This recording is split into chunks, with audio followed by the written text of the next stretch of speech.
That was just a field before they started building. Okay. They're like 7 months behind right now. Yeah. You know? Yeah, they're still pretty far behind. He's hoping to brew his first beer like in a month. Because when they first commissioned the building, they like didn't put in enough amperage, like the service amp coming in, even though they supposedly, the building owners, did like a whole site survey and had enough power there. They were like half is what they needed. Yeah. Right. It was 3-phase, like whatever, 240, but they needed like 480. You know what the worst part about it? No. So like Maddie then had to pay for all that. The absolute worst pay for a new service line we put in.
Smugs, Vermont, just off the Smuggler's Notch property.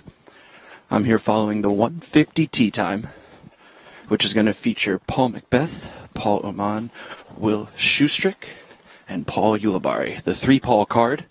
We're moving on to hole 2, while Terry and Robert are going to set up to follow the lead card very shortly that set the tee off at 2 o'clock local time. Right now we're heading through the short walk from hole 1 to hole 2.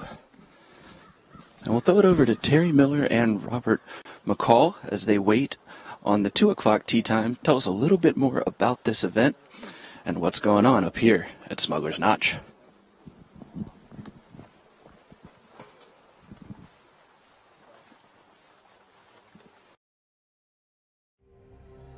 The Mach-X features a unified chain assembly, connecting both layers of chain to a single point. The soft outer chain slows the disc on impact, while the high-tension X-pattern inner chains stop all forward momentum, securing the putt. With 40 unified strands of chain, the Mach-X is the evolution of disc golf.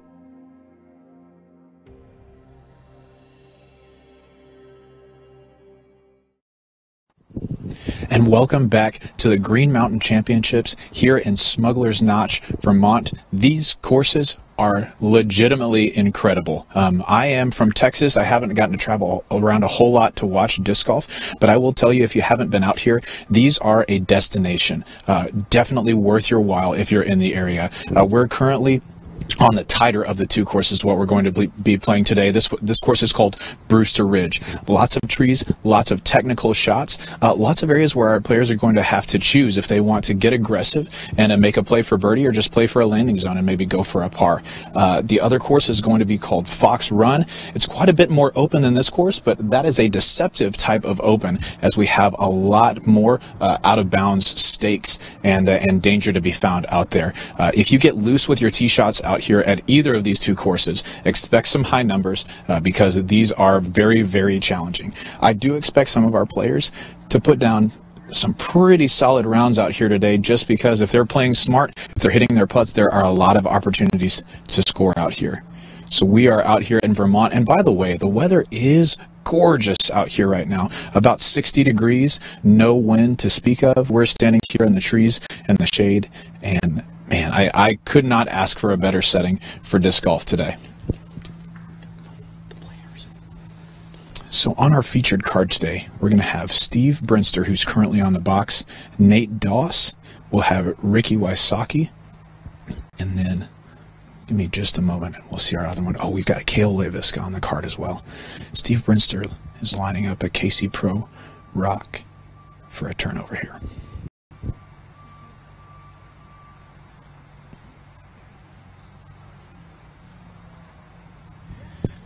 He's throwing a beautiful hyzer flip. It's coming directly at us. Looks like that's going to settle about 25 to 28 feet deep of the basket. He might have this tree that we're standing underneath to contend with as he putts. Next on the box, we've got Nate Doss. He's lining up a Titanium Buzz.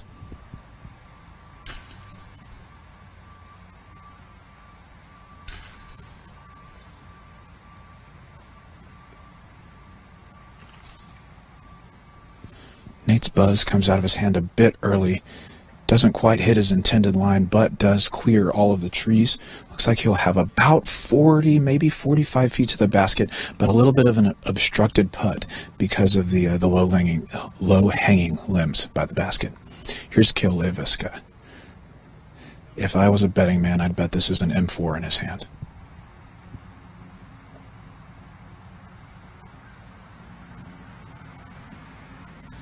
Kale's shot comes out extremely smooth, but it's just a bit short.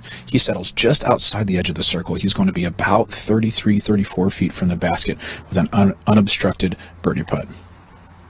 And last to tee is Ricky Wysocki. Ricky knows these courses very well as he's shot incredibly well out at the Green Mountain Championship before. Ricky's taken a felon on a forehand flex line. Doesn't really get much skip because the grass out here is a bit damp and kind of thick, so he's going to land right around where Nate Doss landed, maybe a bit inside of Nate Doss. He'll have a little bit more open putt, but he's still going to have some limbs to contend with as well.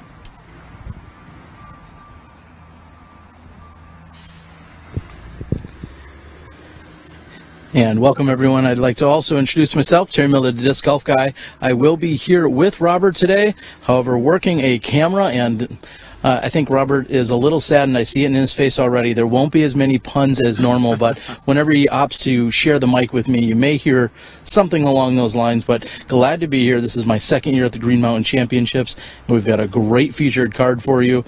We're going to let Robert and Jamie Thomas do most of the talking today. Little break here at Smashbox TV. We're glad you could join us. Make sure you share it with all your friends. Let's look for a good show. Yeah, that's a guarantee on fewer puns, by the way. And Smashies, I'd just like to say you're welcome in advance.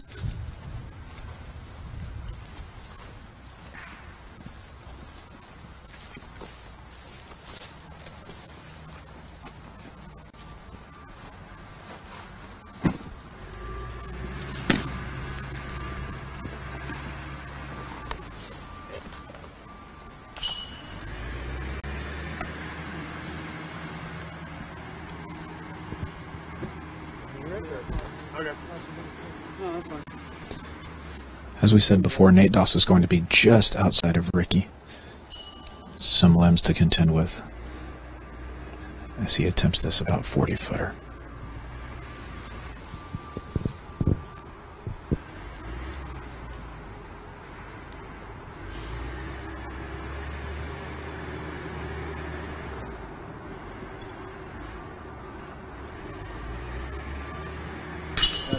What a fantastic putt. Nate straddles out to his right, takes advantage of the small break in the limbs that he has, and peers that first putt of the tournament directly in the center of the basket. He's going to walk off with a birdie 2 on this hole 1. Most of our players are going to want to card a birdie here. Yeah. I saw the one on the right. Yeah.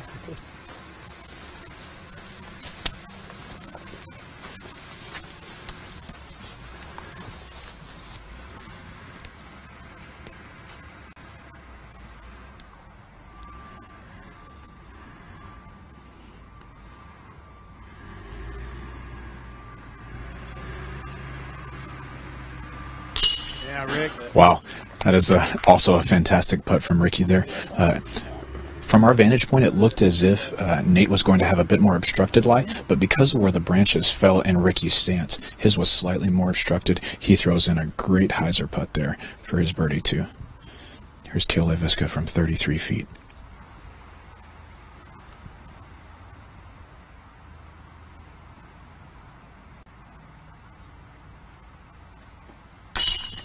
Kale with a nice stepper in for a 2.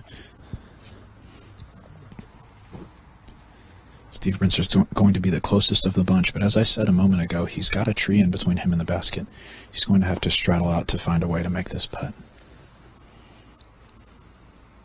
It's hard to tell just how obstructed the putt is right now.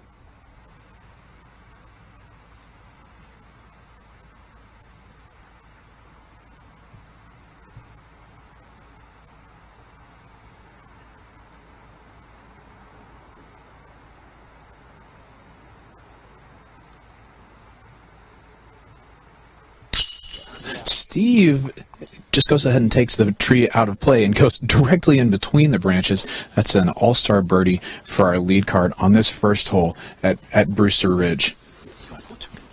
We're walking over to hole 2 right now. Stay with us, and as we'll return for more disc golf action shortly here at the Green Mountain Championships in Vermont.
Sun King Discs, established in 2001.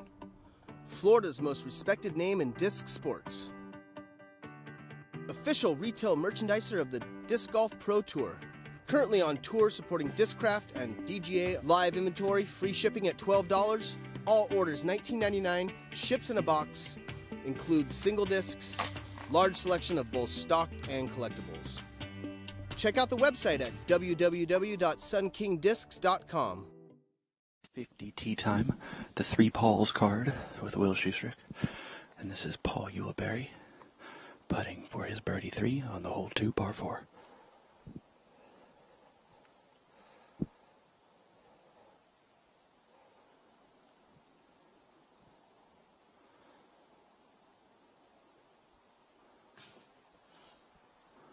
And just leaving the putt a little bit short after a beautiful combination of drive off the tee and fairway upshot. Next putt will be Paul McBeth for his 3.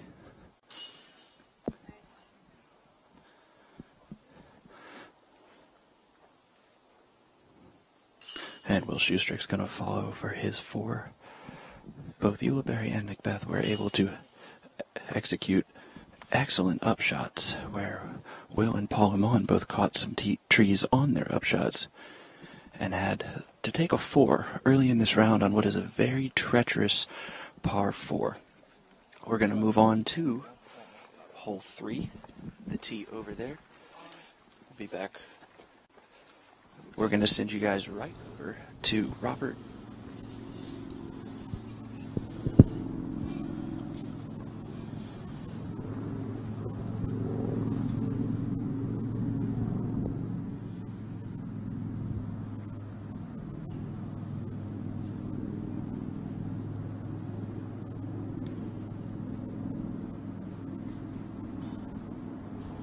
After some great putts outside the circle and one great putt from inside the circle, we find our featured card, our 2 o'clock tee time here on hole 2.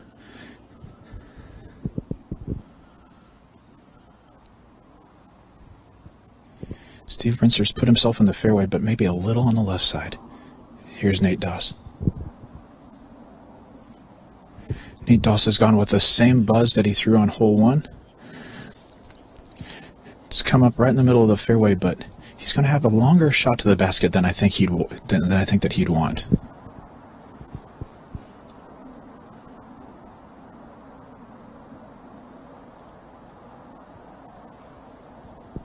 Cale's shot looks picture perfect out of his hand. It just fades a little bit to the right. He skirts through some trees, but is going to be obstructed on the back side of those trees. On the basket side of those trees, he's going to have a limited run-up to work with for his second shot on this par 4.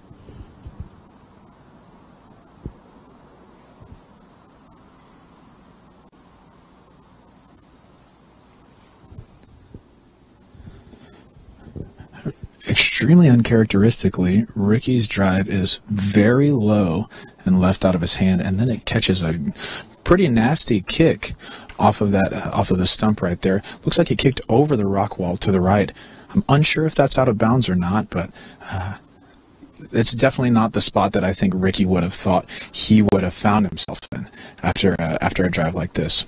Hole 2 measures in at just over 600 feet. It is an uphill shot all the way there. And so the ideal landing zone is there are several tee pads from the initial tee box, about the third tee pad up the fairway. If you were to land there, you would have a great line to the basket, but still a challenging one, as you do have to navigate quite a few trees. 3 on this hole is going to be a great birdie 3. I expect to see a lot of 4s from our competitors today, and if they get unlucky with some trees, maybe some 5s as well.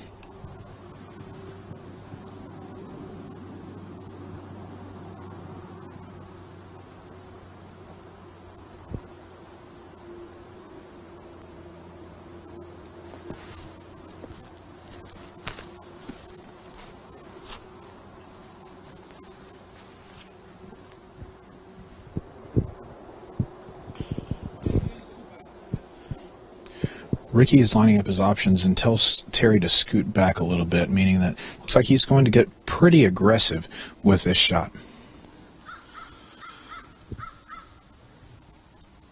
Ricky's lining up a patent pending from that rock wall.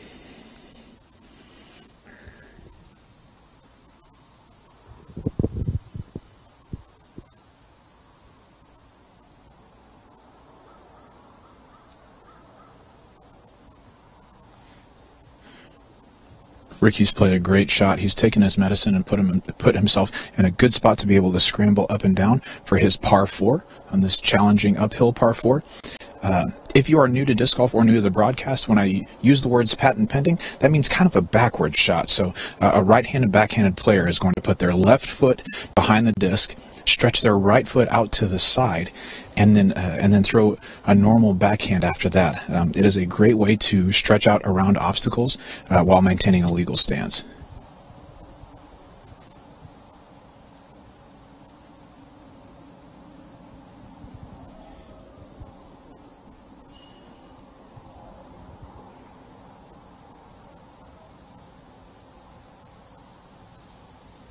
Nate's gone with the TI Buzz again. He's beaten all the trees, and he's put himself in a good position to have maybe a long look at a 3, but it's a long uphill look. He's probably 70 feet from the basket or so. So I expect Nate Doss to secure a 4, maybe have a look at a 3 here. Here's Steve Brinster from the left side of the fairway.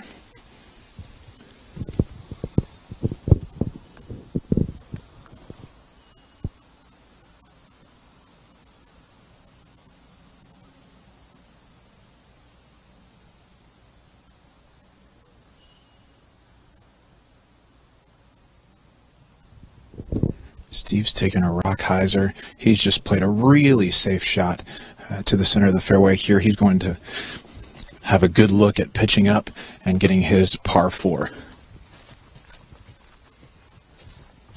And the farthest shot up the hill was Cale Leiviska's shot, but as I said earlier, he's going to have an obstructed stance, so we're going to have maybe a very atypical is a good way to put it, forehand coming out from Cale Leiviska here.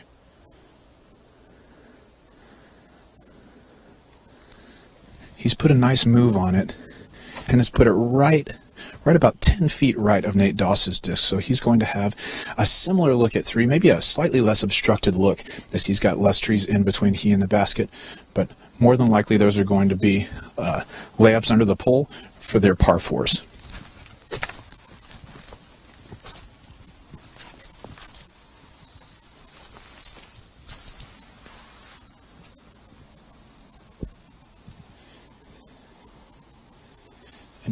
After after Ricky's low drive and second upshot into the middle of the fairway, he's lining up a forehand, looks like with his harp. He's got great speed on this shot. And Rick's put that about 12 feet from the basket. That's a great shot from there. He's going to have a great look at picking up his par 4.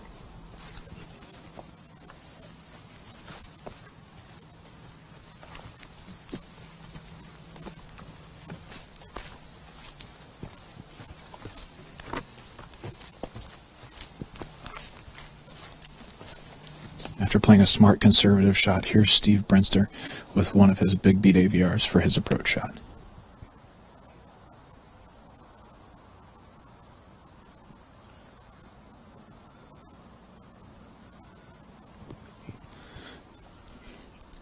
Steve puts a slight turnover on that disc, but doesn't get quite as much turn as I think he'd like. He comes up a little deep of the basket, maybe about 15 feet.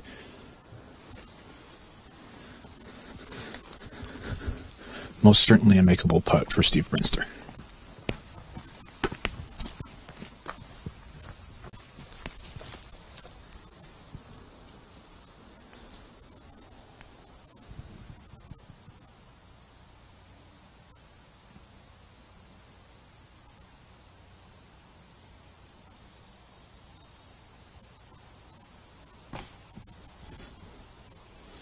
Kale's played smart here. He's just taken his putter and put it about 5 feet left of the basket. He's going to walk off with a par 4. Nate Doss is straddling out to his right, possibly to give this a run to 3, but I've got to assume he'd be happy with a par 4 from this spot.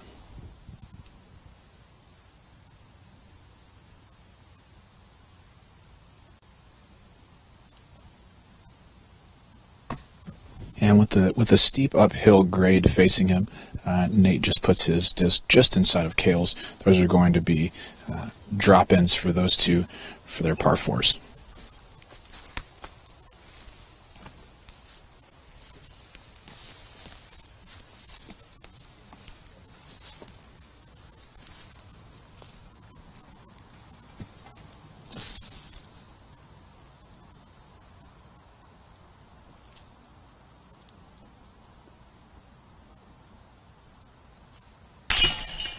Steve Brinster is good from 15 feet with his grid stamp AVR.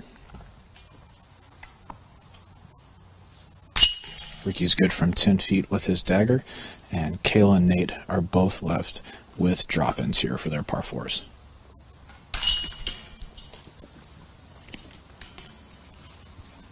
As we walk off of the difficult hole 2 to the much more attainable birdie on our par 3, hole 3 here, we're going to go to a commercial from our sponsors. Stay with us as we're joined by the second card after these commercials. You're live with Smashbox TV.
We're back here on hole 3 at Brewster Ridge course here at Smuggler's Notch in Vermont. Hole 3 is a 315-foot uphill right-hand backhand hyzer.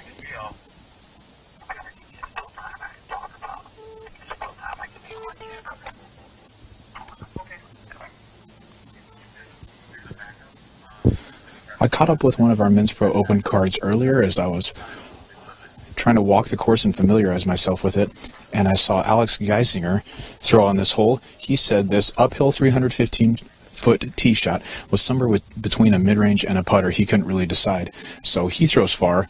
That's the moral of the story. Steve Brinster's rock has come up just outside of the circle. Nate Doss's TI Buzz has come up about 18 feet, maybe 20 feet.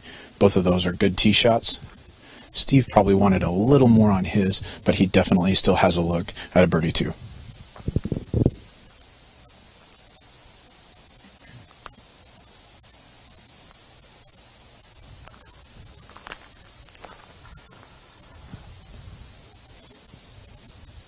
Kale's tee shot has come up quite a bit short. He's going to be at about 45 feet from the basket.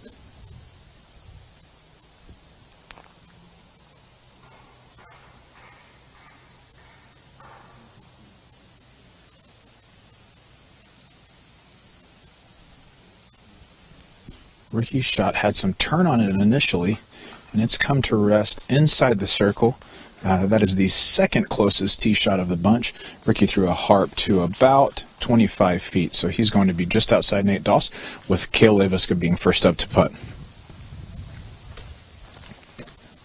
Having gotten to walk the course briefly earlier, I can tell you that hole 3 is one of the holes that our elite competitors are going to want to birdie out here.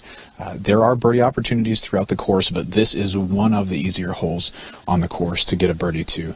And so if they walk off without a birdie here, I think they'll be slightly disappointed. I understand it for sure. It's an uphill blind tee shot. However, I think these guys want to get birdies on this.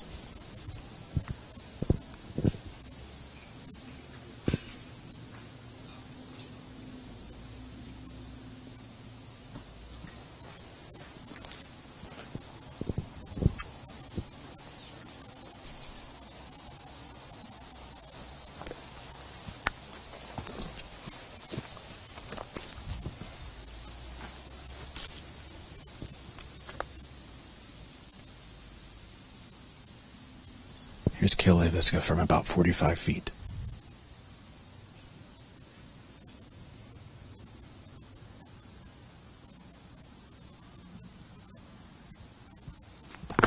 He comes in just right of the basket and falls just deep of the basket. He's going to have about 10 feet left for his par 3.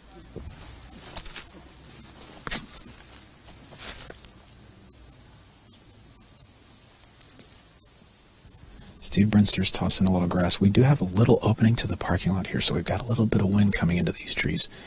Steve's got a slight left to right wind, which he checks again. Here's Steve Brinster from just outside the circle.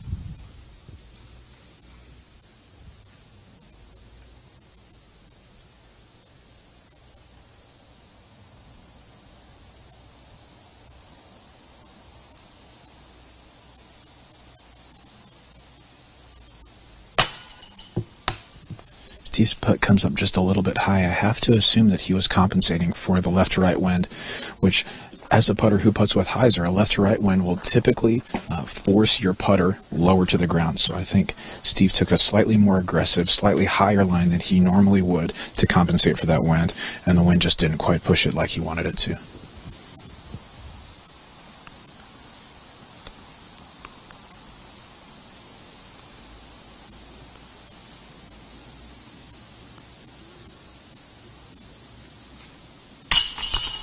Ricky's putt for 2 is in from 25 feet, slightly right side chains, but hangs on for the birdie too.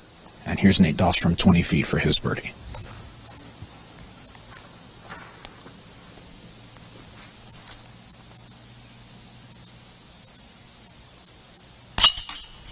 And Nate is up and in for his birdie too. We have 2 competitors walking off with 2s, leaving our other 2 competitors to clean up their par 3s.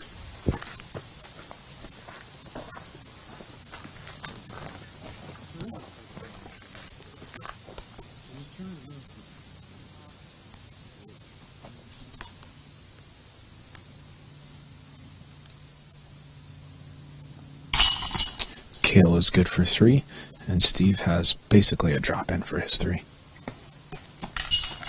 And that's hole 3 here at the Green Mountain Championships. We're going to hear a word from our sponsors, and then we'll catch back up with Jamie Thomas on our second feature card. Thanks for joining us here on Smashbox TV.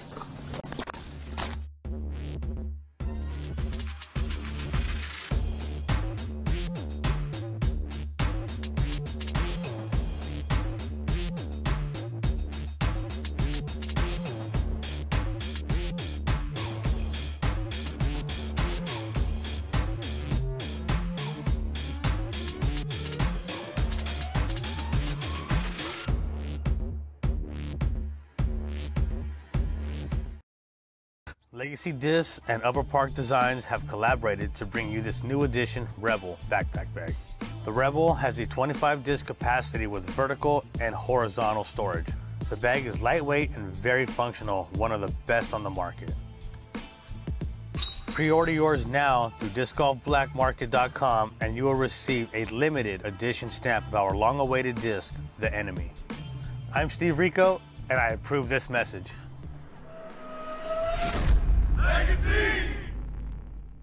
Welcome back, guys. This is the 150 tee time. We're watching Paul Oman throw his second shot on hole 4.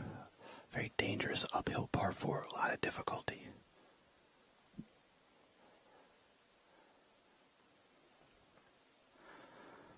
This green is heavily protected by that rock wall, which you have to get up and over and yet squeeze between some pretty tight windows in the trees. There is a putt if you land short of the rock wall, but it's not an easy one.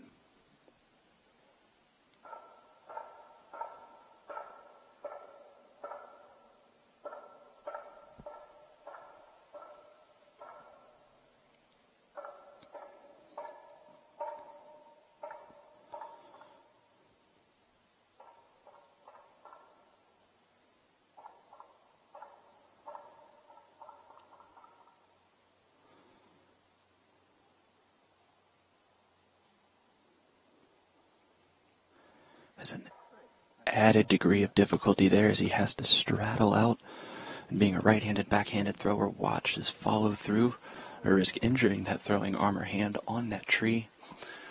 We're walking up the fairway to Paul McBeth's drive, which was an absolute beauty, laced up this difficult fairway, and he's set in a very nice position to attack this green.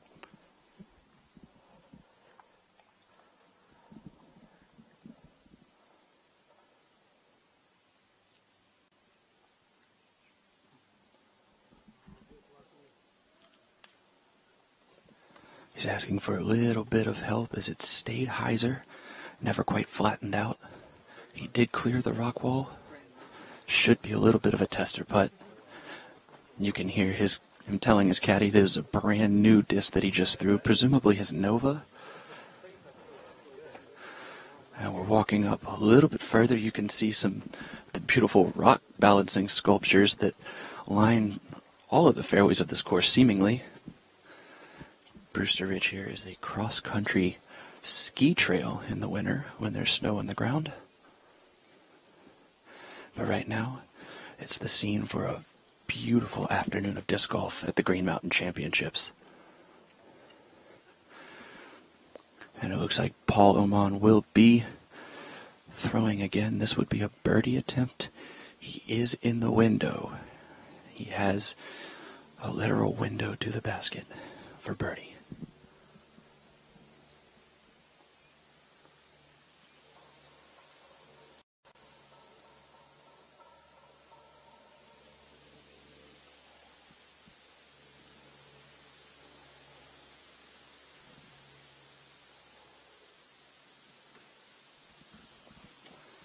And with just a little kiss off the tree, he should be safely in for his par.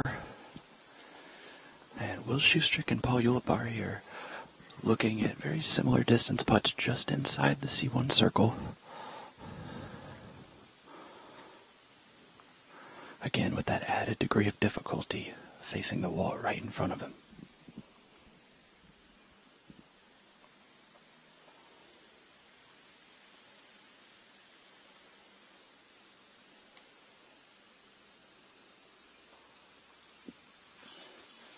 Oh, and just falls out the right side of the basket. Paul Ulibarri is off to a very good start. He's 2 under through the 3 holes and presumably will get a par here to stay there. Here's Will Schustrick from about 1.5 feet closer than Ulibarri just attempted from.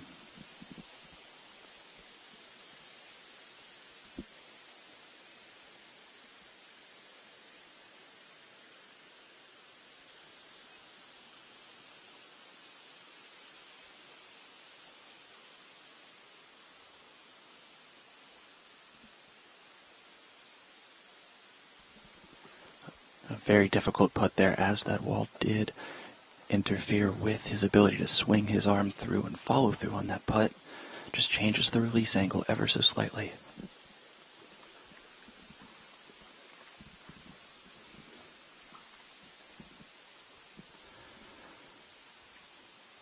And McBeth for birdie.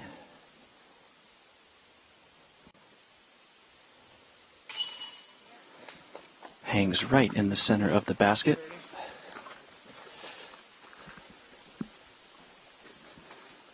Watch the rest of these competitors clean up.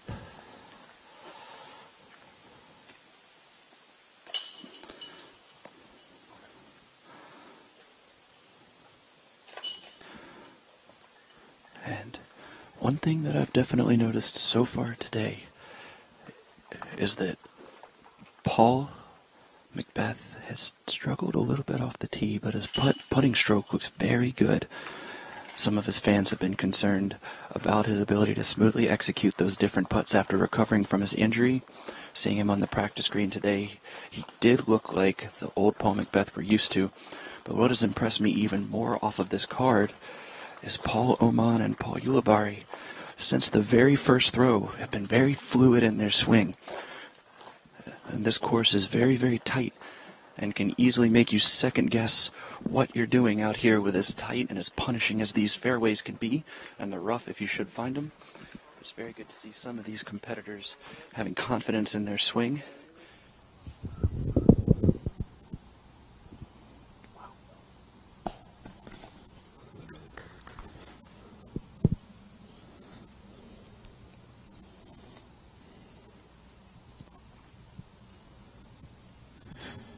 Thank you, Jamie. We just watched Nate Doss throw a beautiful tee shot through the left gap on this uphill 525-foot par 4. Ricky tries to take the right gap with a turnover forehand, and he has squared one of the trees that shapes that gap. He might still have an opportunity to get a 3, but he's going to have to do some fancy footwork to get up near the basket. Steve Brinster looks like he's lining up the left gap with probably a hyzer flip, maybe a rock or a T-bird here.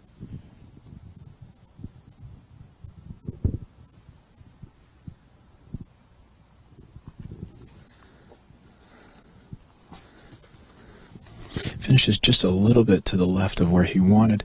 Depending on his lie, he may have a look at the basket from there. He might be able to stretch out to the left side of the fairway and get a look at the basket. Last on the tee is Cale Leiviska. He's gone right up the middle with a turnover mid-range. Gotten a little bit of a bad or fortunate kick, depending on your viewpoint. He is right in the middle of the fairway with an open lane to the basket. Each of our competitors chose a different route on this hole, which is not surprising to see a lot of times in the woods. Nate Doss took the left gap with more anhyzer initially out of his hand and found himself way up the fairway. That's a more aggressive play, while Steve went through that gap as well, not quite as much turn on his. He's going to find himself on the left side of the fairway. Ricky took a forehand because he's extremely proficient at those, but just caught a tree, and then Cale knows how to throw an M4, as we've seen in pretty much every broadcast of every tournament ever. So he's found himself in the middle with his M4. Ricky's got a felon in his hand, looking to run the green here.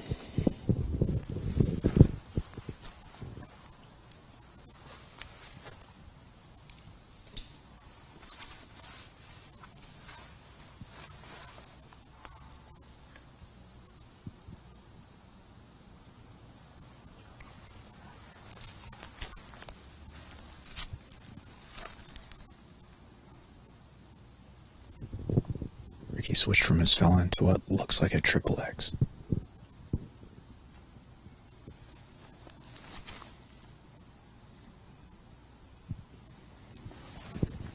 He's thrown a smooth, flat shot.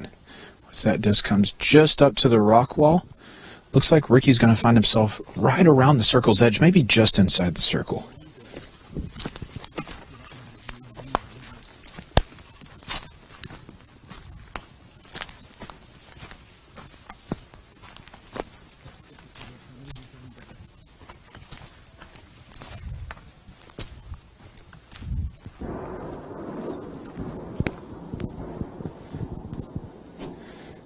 We just had some type of explosion in the mountains, so that was pretty awesome to hear. Cale's going to wait that out before he throws his upshot.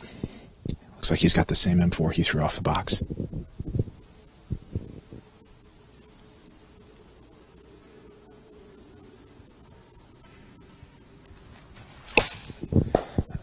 And Cale's M4 comes out of his hand just early and hits a tree on the left side of the gap he was trying to shoot. He is in the middle of the fairway, though, so he should have a look at an up and down birdie. Sorry, an up and down par.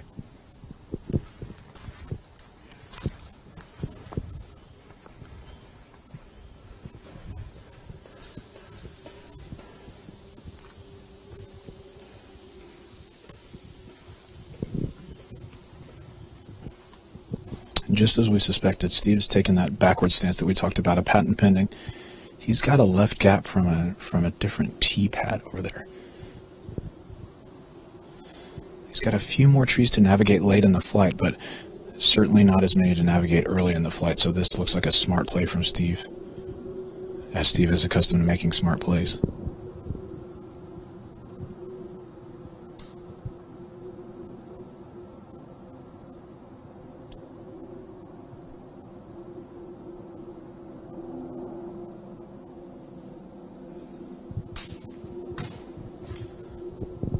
Steve went with a T-bird there, a Brinster T-bird, catches a late tree, looks like he's going to leave himself about 50, maybe 55 to the basket.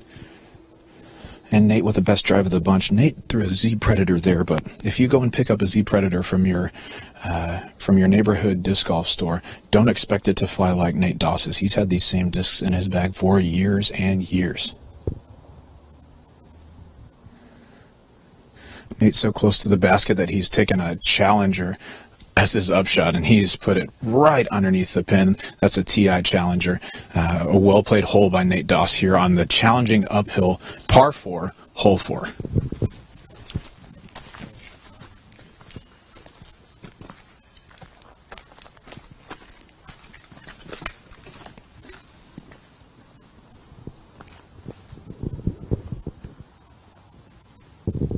After a slightly errant upshot on his second shot, Cale goes just deep of the basket. He's going to be about 18 feet away with a look at a par 4.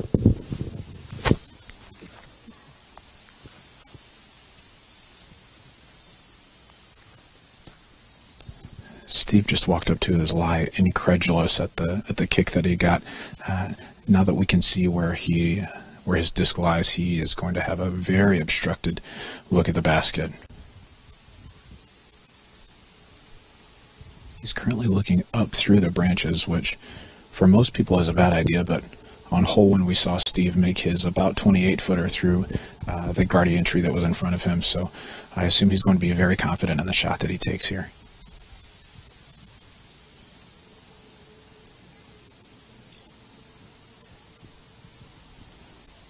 Steve's got his Omega Super Soft in his hand, which he uses for floaty kind of up shots and longer putts.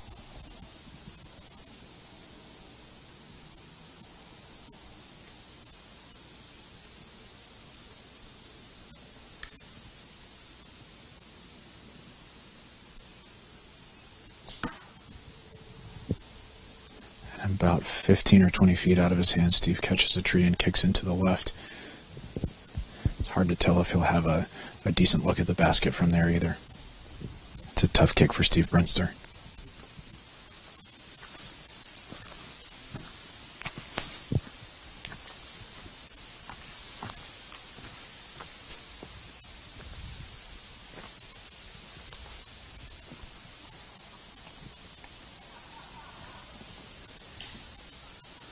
Steve's clearing some brush out of his stance.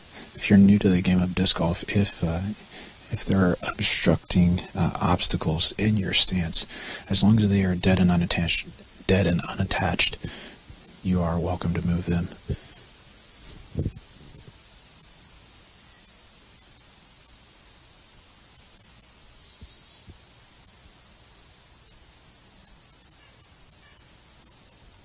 And Steve's run at par is low out of his hand. He's going to be taking a bogey 5 on this hole.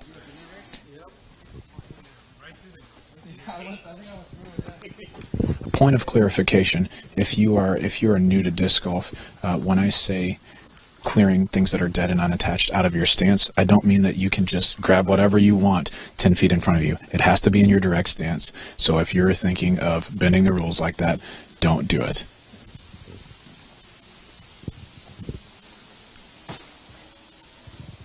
If that's your tactic, you probably would have missed anyway. Kill's got his PA3 inside the circle for his par 4 here.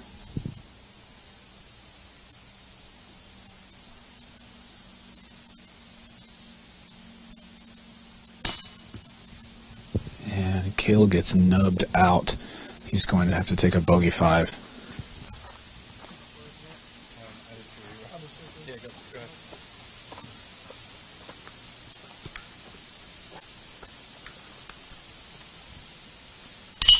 And a veritable drop-in for Ricky for his birdie 3 here. After not a great tee shot, he throws a fantastic second shot to give himself birdie 3. Steve is in for a bogey 5, and that's Nate Doss with a terrific upshot for his birdie 3. We're going to move over to hole 5 now. Thanks for tuning in here with us at the Green Mountain Championships, presented by Discraft.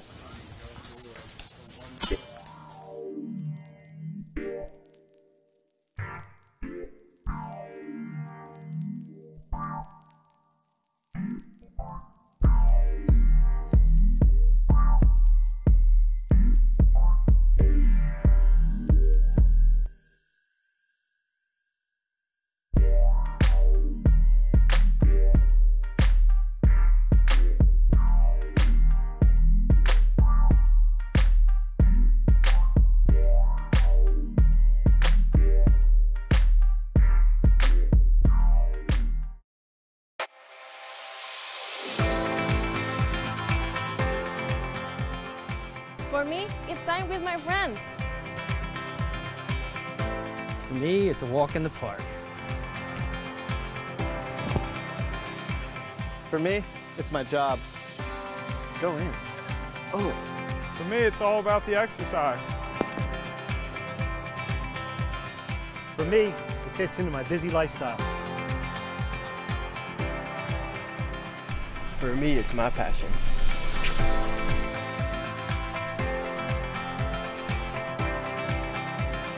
For us, it doesn't cost much to play. For me, it's fun.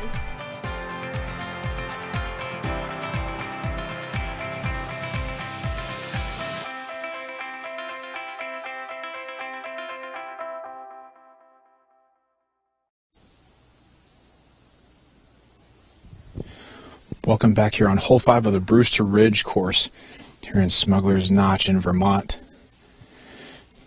Nate Doss is putting some work in with his titanium buzz. He's thrown it on multiple shots today. That one's turned over just a bit out of his hand. He's gotten a kick to the right, maybe about 90 feet for the basket.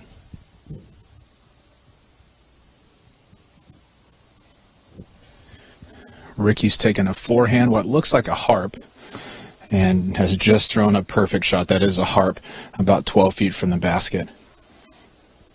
It may be difficult to tell from your vantage point, but this tee shot is pretty tight, slightly finishing to the right. And so you want to travel straight for almost all the flight before finishing to the right.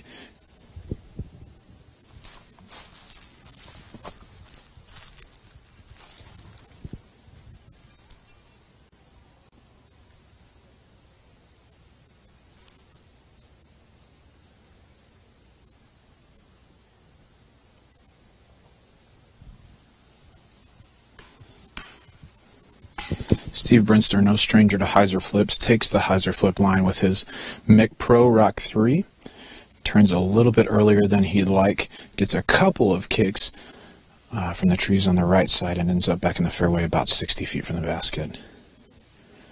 Here's Cale with his blue M4 coming directly at us. It gets a kick off the rocks, almost a kick off of a Terry, and it ends up about 20 feet from the basket. This hole is a little bit deceptive in that it looks like you want to shape to the right more than you think you actually have to. If you throw directly straight off of the tee box, there's a good chance that you can land inside the circle, and that's exactly what happened with Cale. His did fade a little bit to the right, but it stayed straight for the primary portion of the flight, and so he's going to find himself about 25 feet from the basket.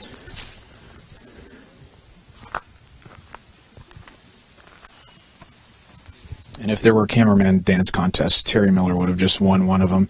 He pulled out the old fancy footwork to avoid getting hit by Cale's disc here.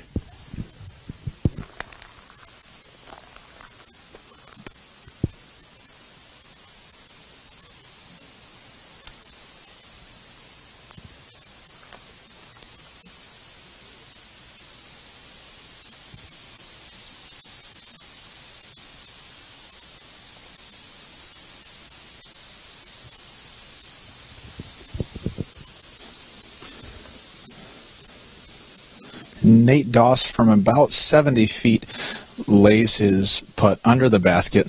Looks like he's going to be taking a par 3 on this hole.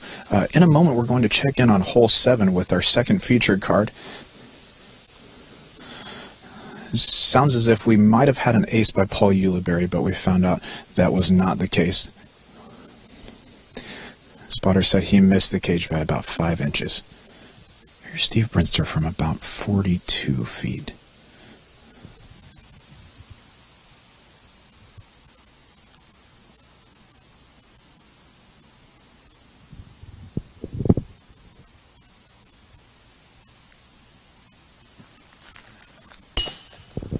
Steve Brinster hits the pole under the basket from more like 48 feet. I don't want to make it sound like I'm minimizing these guys' efforts. Steve Brinster was staring at a downhill if he did happen to miss the basket entirely on that putt, so I understand a bit of trepidation in running that. It also might have just come out of his hand low. So he's going to be taking a par 3 here. Cale is moving some dead and unattached limbs out of his stance as he lines up his 28-foot putt.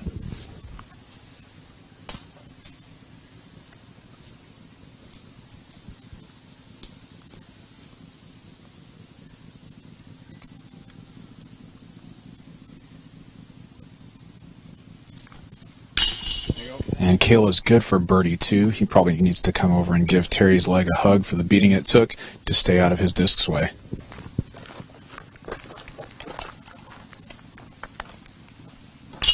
And Ricky's going to drop in for a birdie 2 with a great forehand putter drive.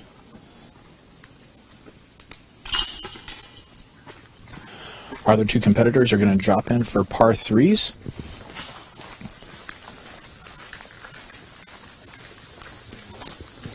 We're going to go to a word from our sponsors, and then we're going to pick back up in just a moment. You're enjoying live disc golf here from the Disc Golf Pro Tour of the Green Mountain Championships.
we're back live here on hole 6. Ricky went with a harp forehand turnover, and there's no way he's really happy with his effort there. This hole is only about 220 feet. Cale throws a smooth backhand hyzer and nearly hits the pole. He's going to be 2 feet from the basket. He gets some applause from the small gallery gathered behind our featured card.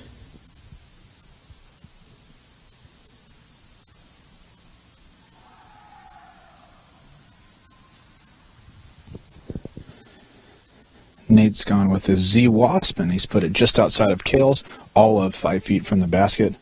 I think Cale should probably make fun of him for how far away his disc is.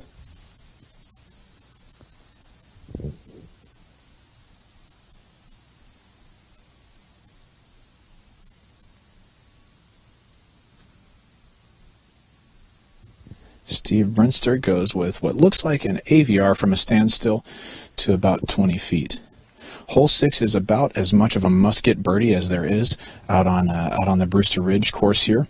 And if you're just joining in with us, welcome to live disc golf coverage out here at the Brewster Ridge course in Smuggler's Notch, Vermont.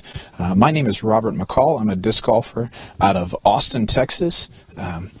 Dynamic Discs player, and I'm excited to be spending time with Smashbox TV and the Disc Golf Pro Tour this week and weekend for the Disc Golf Pro Tour Championships and Tour Finale.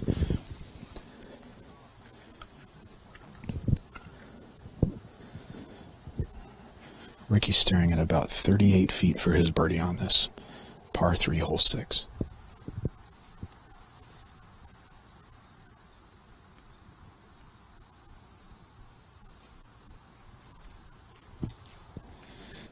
And Ricky's over the top of the basket. He's going to settle for a par 3, and that's going to feel honestly like a bogey for any of our elite players here.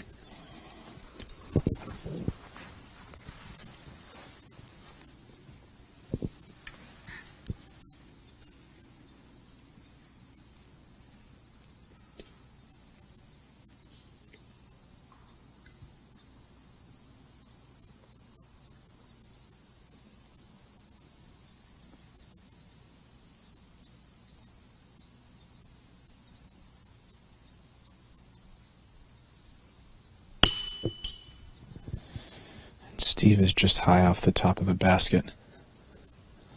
Really surprised to see a couple of 3s on this hole. I thought we would have 2s from our entire lead card.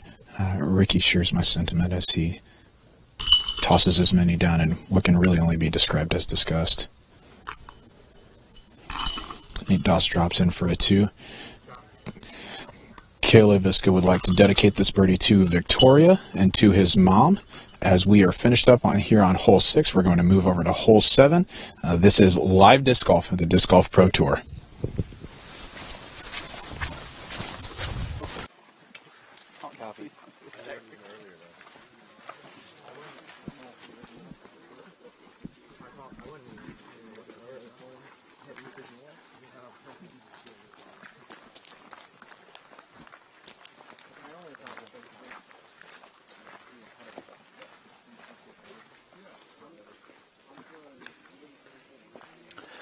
Welcome back in, everybody. Jamie Thomas here, following the 150 card, the 3 Pauls and a Will grouping.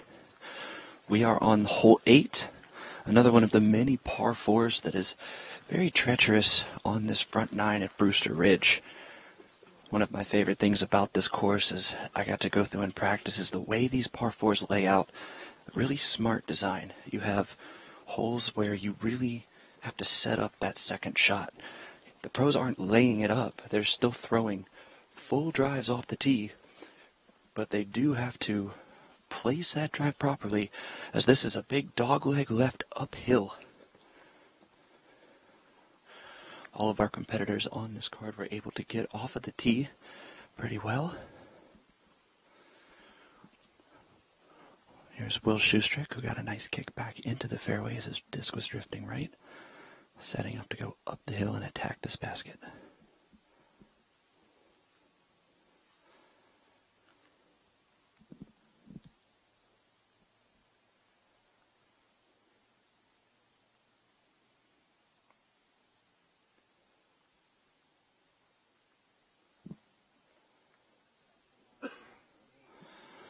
Needs a little bit of legs to get up there.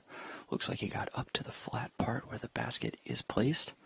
Should be on the dance floor.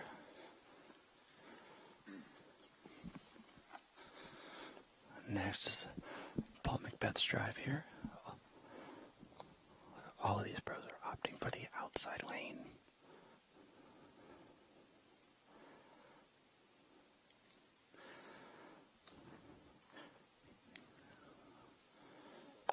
Beautiful hyzer approach right there. And I should say 3 of these guys on this card have opted to go to the outside lane as it pertains to going up the hill, throwing longer hyzers, where Paul Ulibarri, who will throw after Paul Oman, was able to get the furthest up the hill by cutting the inside gap on the hyzer.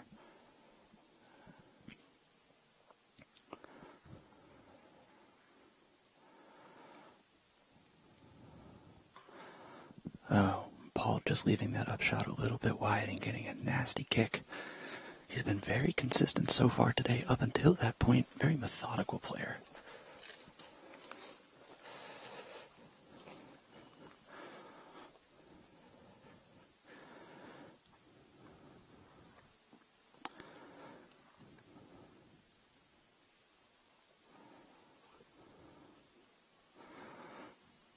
And a smooth swing and follow through there for Paul Ulibarri. Draws some applause from the gallery.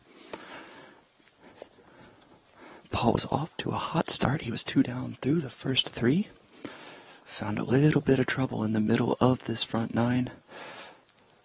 Looking to turn that ship back. Getting further under par as we approach the out point of the first round of the Green Mountain Championships.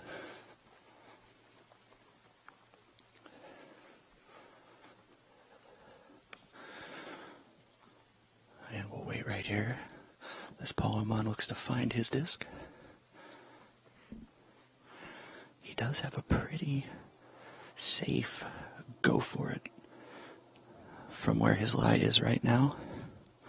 Not too much trouble to get in behind the basket from his perspective. Let's see what he chooses to do here.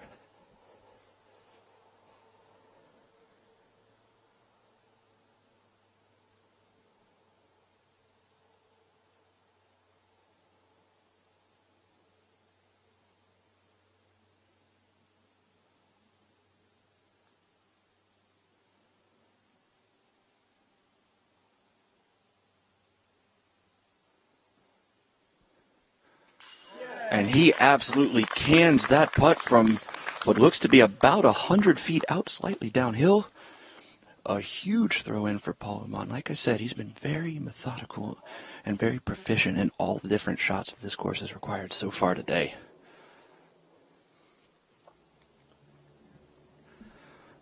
Here's Will Schustrick for his birdie just inside the circle.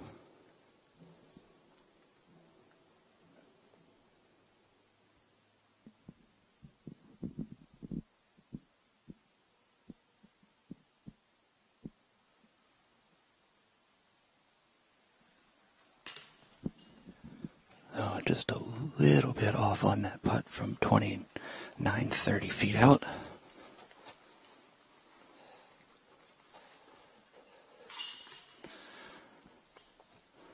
Should be tap-ins for McBeth and Ulibarri for their birdies. And Will Schustrick, our lone player, left out of the star frame. And now we're going to take a long walk up the hill, and as we do, we're going to throw it right over to Terry Miller and Robert McCall. Terry, what's going on over there on the 2 o'clock card?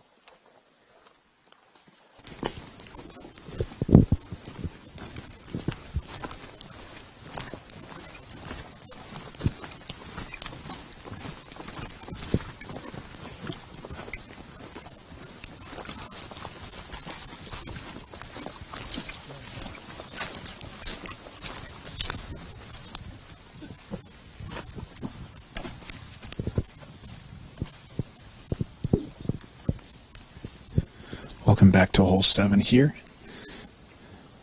As you saw our competitors' tee shots in the corner of your screen, we had 3 pretty good drives, and Steve Brinster unfortunately hit a early tree and kicked to the left side of the fairway. He threw a great scramble shot. To about 20 feet. Nate Doss is searching for his buzz, and he's just found it. Nate doesn't know this because you can't see this basket from the tee, but he nearly aced this hole, about hit the pole on the way by. It was a great shot. The unfortunate thing for Nate's drive on this hole is that this drive is entirely about speed control. You can hit the correct line, but your speed has to be right in order to stop the disc near the basket. Cale threw a perfect speed on his drive and finds himself 5 feet away, while Ricky will be putting from 28 feet.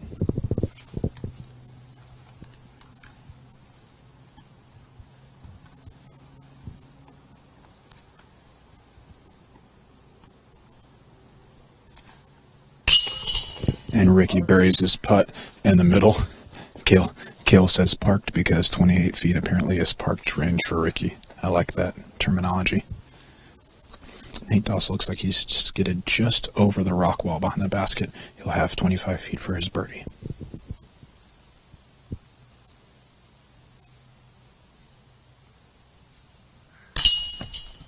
Nate's putt is off the left side of the basket. He's going to have to settle for a par 3 here after nearly throwing his drive into the basket.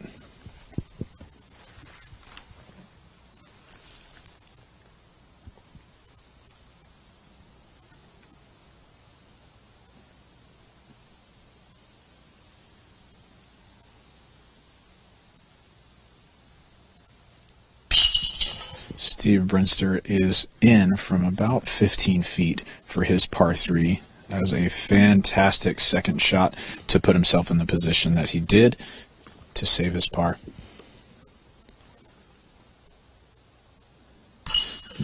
Nate drops in from 10 feet, and Cale's going to drop in from about 5 with the best tee shot of the bunch. That's been hole 7 here.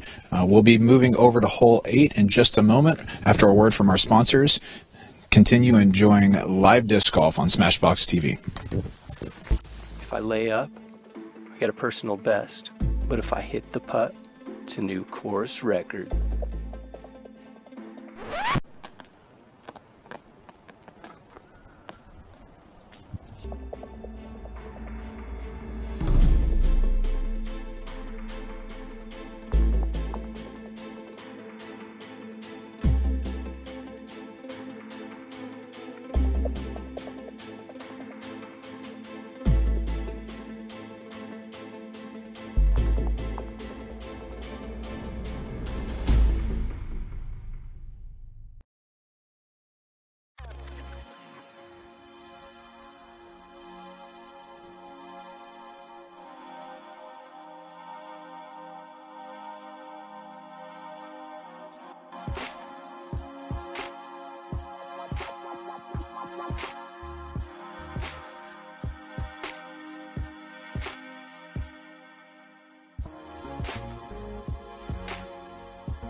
Welcome back to hole 8 out here at the Brewster Ridge course.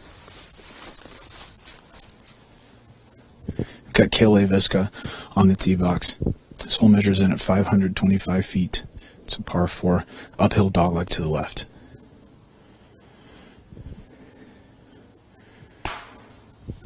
Cale's thrown a purple D1, turned out of his hand in order to take the straight fairway, turn it just a bit too much, and he's going to find himself on the right side of the fairway.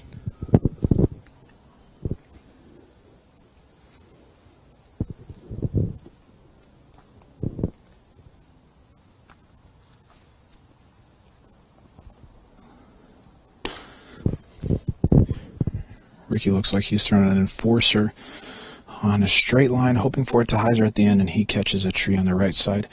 Kicks back into the fairway, so he'll have some trees to navigate for his birdie 3, but it doesn't look like he's going to be buried.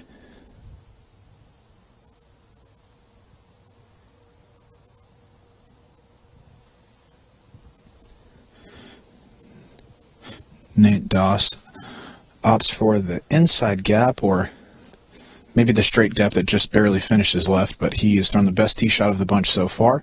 He's going to have a decently clean look at the basket for his birdie 3.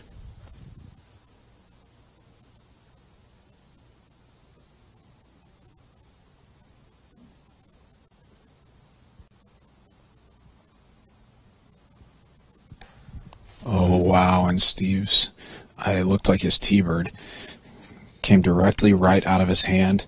Hit not necessarily the first available tree, because, let's be real about it, there are literally thousands of trees out here.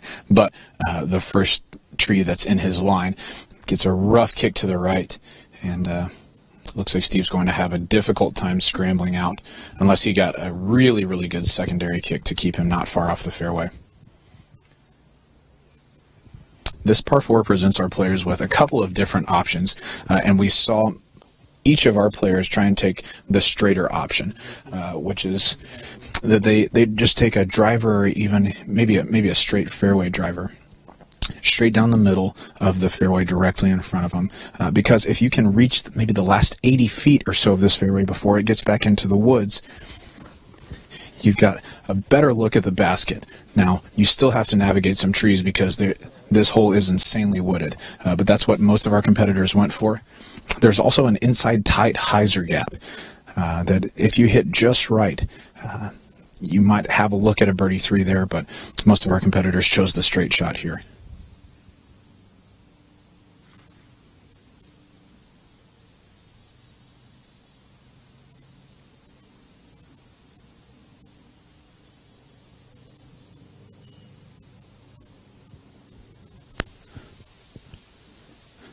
Steve's shot out of the woods is a great one. Looks like he's put himself about 120 feet, maybe 150 feet from the basket, but he'll still have some trees to contend with. But from how it looked, from how his tee shot looked, looks like he's played a great scramble shot from there.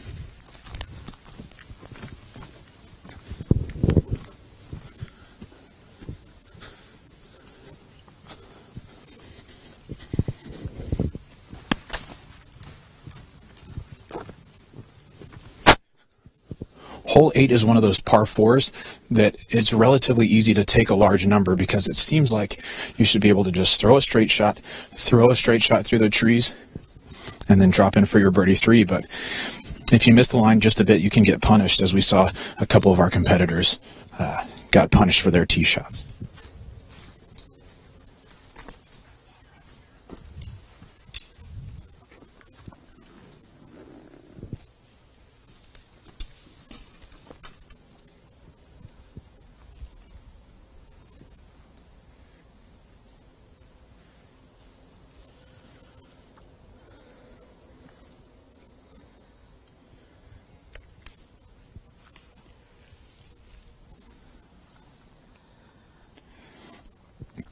Ricky's taking a turnover felon down the right side of the fairway. Hit some rocks in the center, but looks like he's going to have about 70 feet to the basket with some trees in between he and the basket.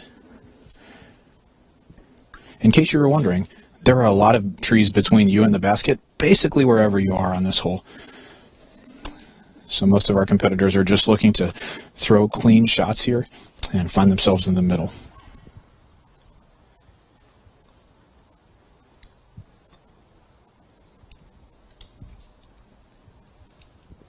As we saw Ricky's drive get a kick back out to the fairway just a bit, he had a cleaner second shot, or look for his second shot. Cale's drive, however, stayed on the right side and didn't get much of a kick back to the fairway. So he's looking at a couple of different options. He might be lining up an overhead shot, which would be a difficult shot to pull off from where he's standing.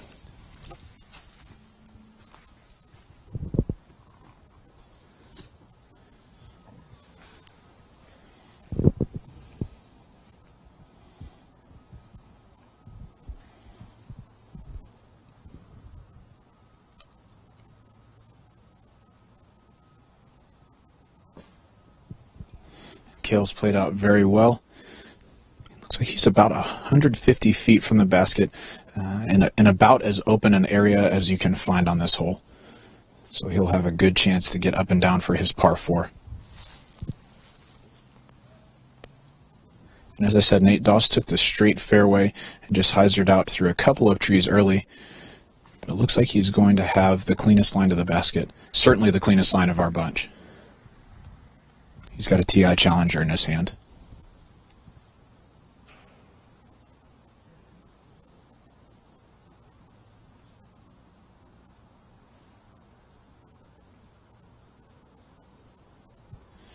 Comes out with a little bit of hyzer and short of where I think he'd want to land. Nevertheless, he's found himself about 20 feet from the basket behind a clump of trees. He's going to have to straddle out to the right to have an unobstructed putt, but Nate Doss is a 3-time world champion.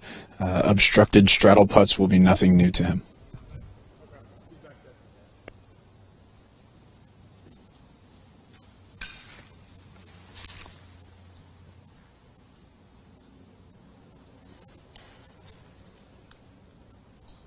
Steve Brinster's eyeing up his third shot from the left side of the fairway.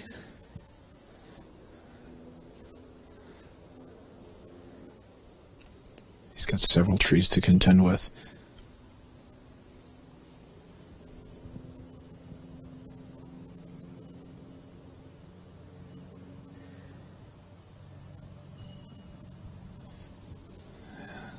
Oh, wow. And he's thrown a perfect shot from 150 or 180 feet away, navigating through right around 30 or 40 trees. Just a little touch hyzer that skidded directly under the basket. It was a great shot by Steve Brinster. Kale's third shot is a layup to about 10 feet for his par 4.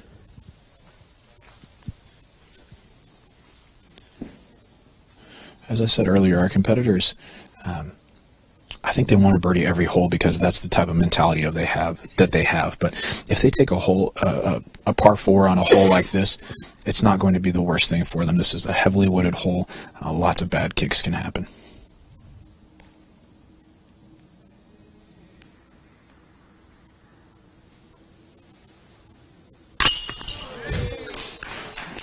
Hey, you guys, it's me, Ricky Wysocki. I throw in putts from about 70 or 80 feet, and I just kind of walk slowly to the basket like nothing really serious happened. It's kind of my thing. That was my impression of Ricky Wysocki as he takes his birdie 3 on this very difficult par 4 hole 8.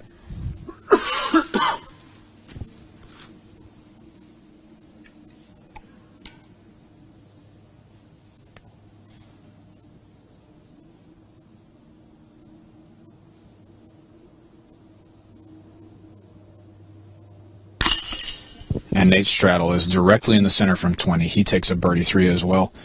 Nate with the more conventional fairway 3.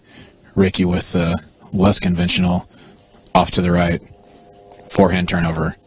70-footer uphill for his 3.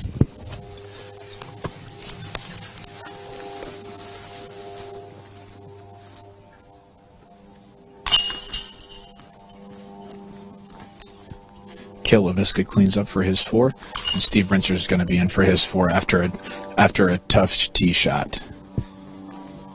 So we're going to throw it over to Jamie Thomas with our second featured card right now. Thanks so much for staying with us. Let's hear what's going on with Jamie Thomas's card.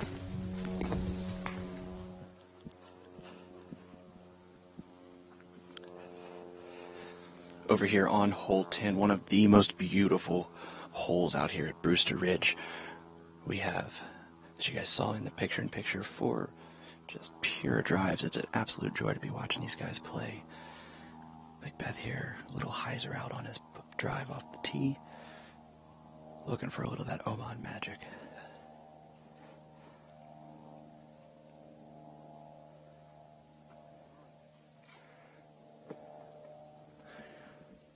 Stopped short, but well within his range.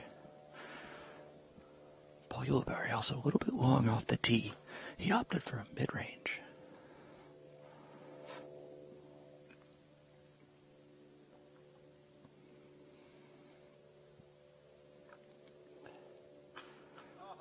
Oh, just lipped out. Really tough angle from where he was at. The tree that has the next hole sign on it was directly in his path. He has a good Annie putter, but just couldn't quite get that one to curve in enough. Here's McBeth for par.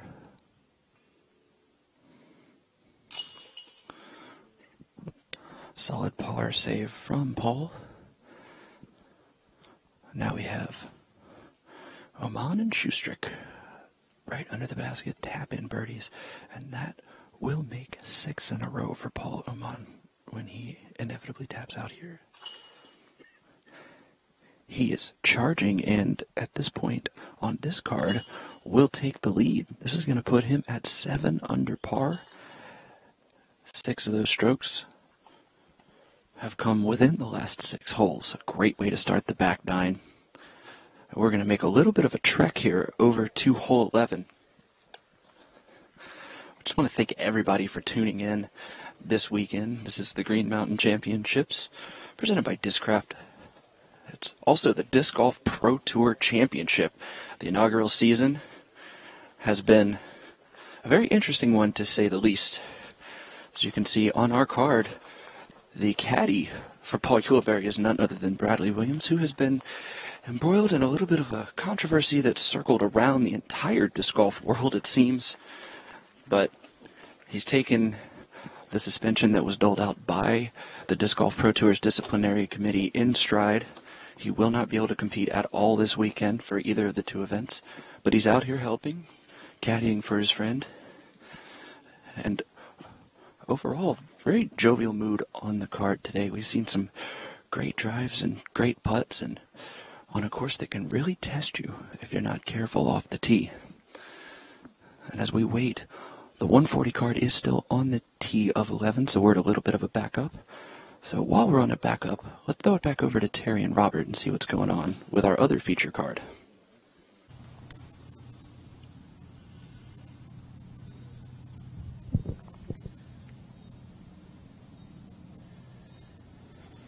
Welcome back with us here on hole 9.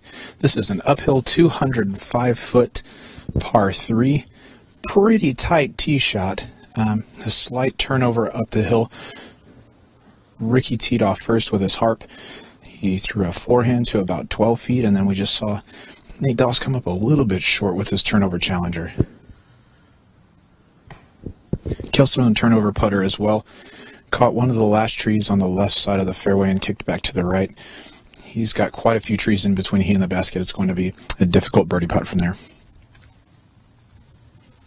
Last to tee is Steve Brinster. Looks like he'll be throwing a standstill turnover with either a rock or an AVR.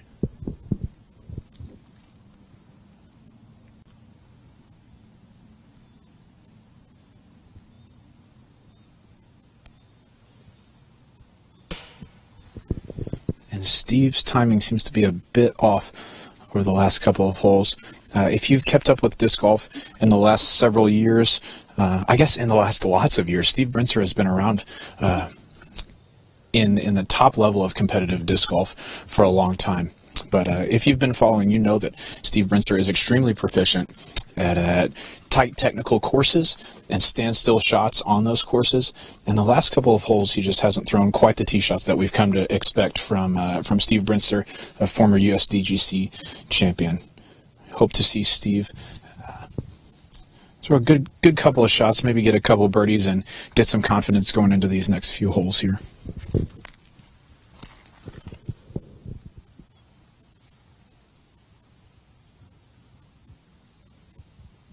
As I said earlier, out here at Brewster Ridge, there are a lot of holes that are kind of like this one, where it seems like you should be getting a birdie for sure, but if you're just slightly off the fairway, it's really easy to get a bad kick and then have to scramble for a difficult par, and that's what it looks like Steve's going to do. He's lining up, wow, what looks to be maybe an Anheuser forehand. Yeah, he doesn't have a whole lot of options in the thick group of trees he finds himself in.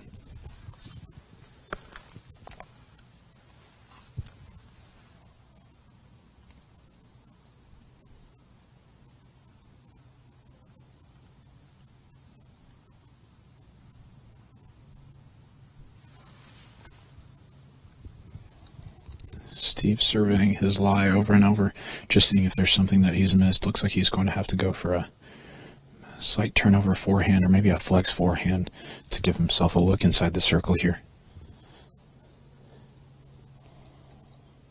If he does find himself inside the circle, this will be a great effort from Steve Brinster from the lie he currently sits in.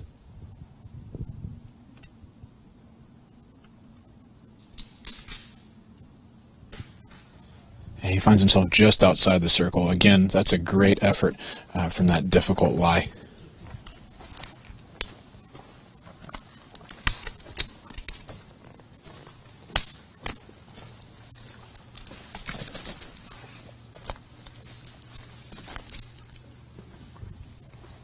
Kill's going to be next to throw. He's going to be on the right side of the fairway.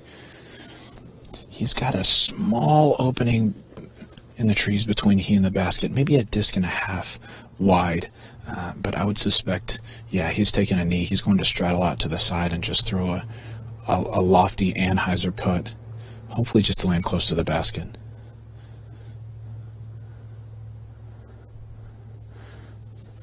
He's done just that. Just taps the pole, and Cale's going to have a drop-in 3 here on hole 9.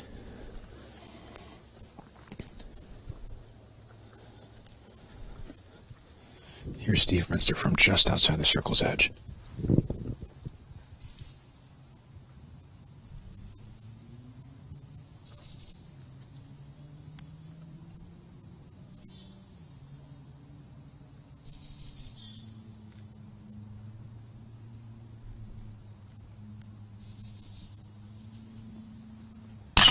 With a confident stroke, Steve puts in for his 3. That was a great putt. You could see the focus in his eyes as he let that go. Watched it all the way in.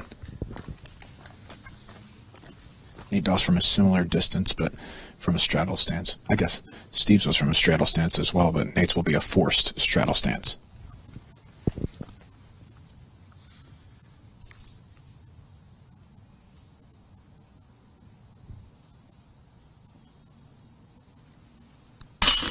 And Nate is smooth in from just outside the circle's edge for his birdie 2 on hole 9 here.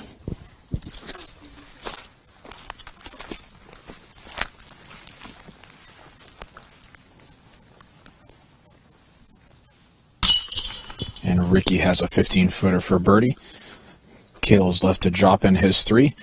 That's been our front 9 here at the Green Mountain Championship. There we go. As Cale waits on the drop-in. We're going to move over to hole 10. Stay with us. You're watching Smashbox TV at the Disc Golf Pro Tour. Flashlight LED disc golf discs just changed the game. The unique Disco Select feature allows everyone to choose their own color by simply pressing the middle button, then pressing it again during the first rotation of colors when the one you want appears. Or you can leave it in disco mode, rotating through the 6 different colors for the duration of your game. Designed by serious professionals, crafted from Night Eye's unrivaled sure grip material, and featuring Night Eye's patented fiber optics array, these discs strike the perfect balance of durability, stability, performance, and just plain awesomeness.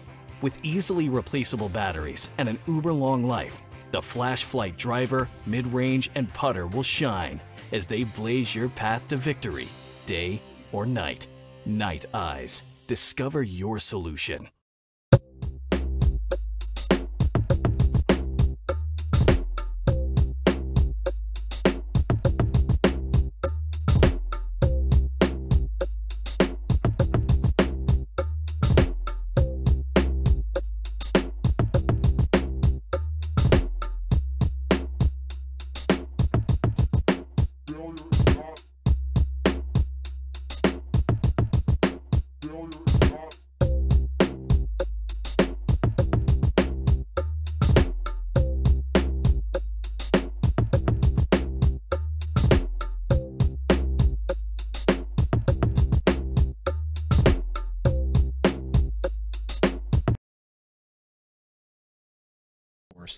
Smuggler's Notch, Vermont.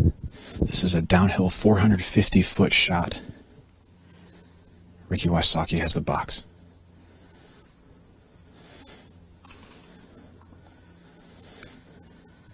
Ricky's shot was right out of his hand, and it actually fought through a couple of trees, but has come to rest on the right side of the fairway.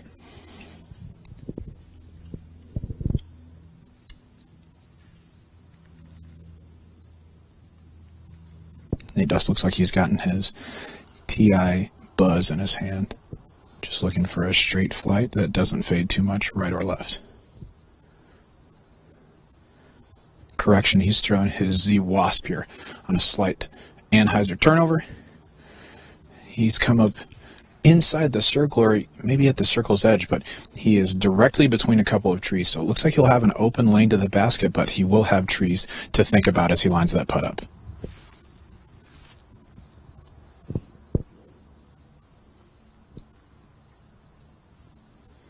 Here's Cale Leiviska.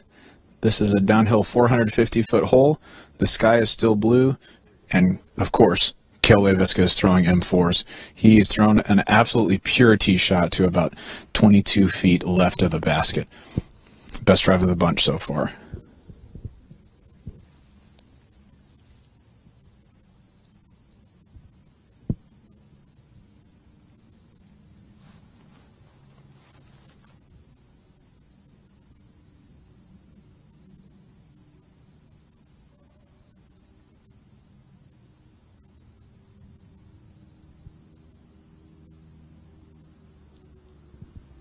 Steve Brinster takes a rock directly down the middle. Looks like he was counting on it to hyzer flip more than it did. It's fading out to the left. He's going to find himself outside the circle, perhaps with some low branches to contend with as he looks at his birdie two. He will be inside circle two, so he's probably about 45 or 50 feet from the basket. I want to reiterate something that I mentioned earlier. If you haven't been out to Vermont, you need to get out here if you're at all able. This place is absolutely breathtaking. The shots and lines that these guys are throwing are really, really fantastic to watch in person. And so if you haven't had an opportunity to see it and know exactly how difficult it is, you need to make your way out here. If you're tuning into the broadcast for the first time or are unfamiliar with the Disc Golf Pro Tour, when I say inside the circle, that's what I'm referring to as the 10-meter circle in disc golf. That's if a player's disc lands inside the circle and they're lining up a putt inside that 10-meter circle, they may not step through their lie after they release it. They must maintain balance behind their lie once they release that putt inside the 10-meter circle. And so here on the Disc Golf Pro Tour, they call that Circle 1. As we see Ricky Wysocki throw a forehand harp to about 10 feet from the basket. He's not going to be pleased with anything but a 2 on this hole, but he's going to have to settle for a 3.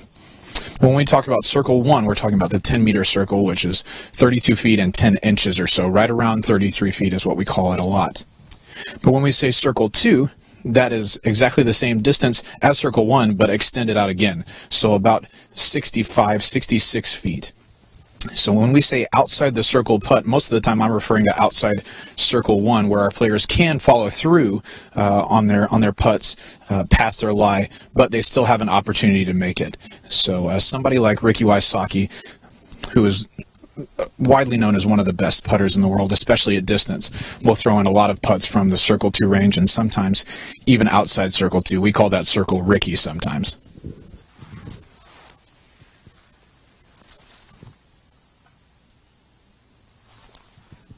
Steve Brinster has got his super soft Omega in his hand.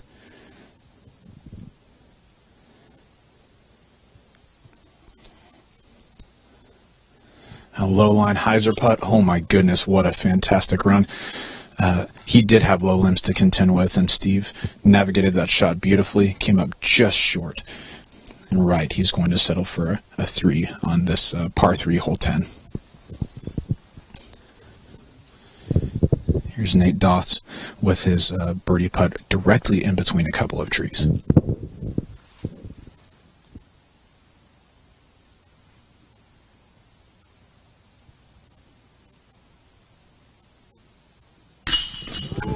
Nate Doss has been watching The Matrix recently, as he said there is no tree, pours it in the center for his birdie 2. What a great putt.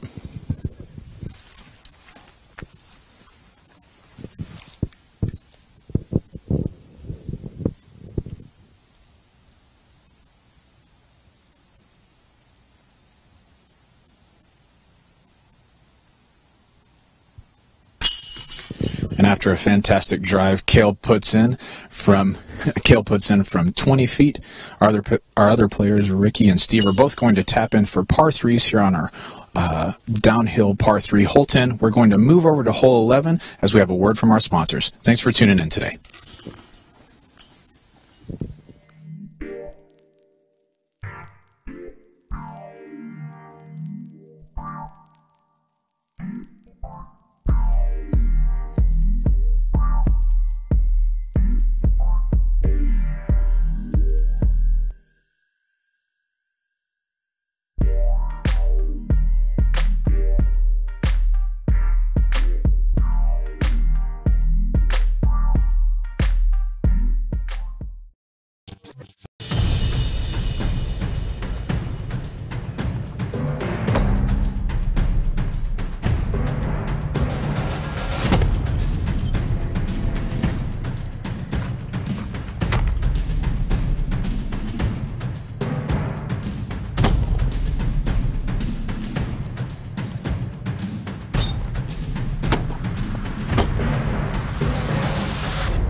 Hey guys, and we're back in here on hole 11, waiting for the 150 card to tee off. There's been a little bit of a backup on this hole after the beautiful and slightly easy hole number 10 for a lot of these competitors.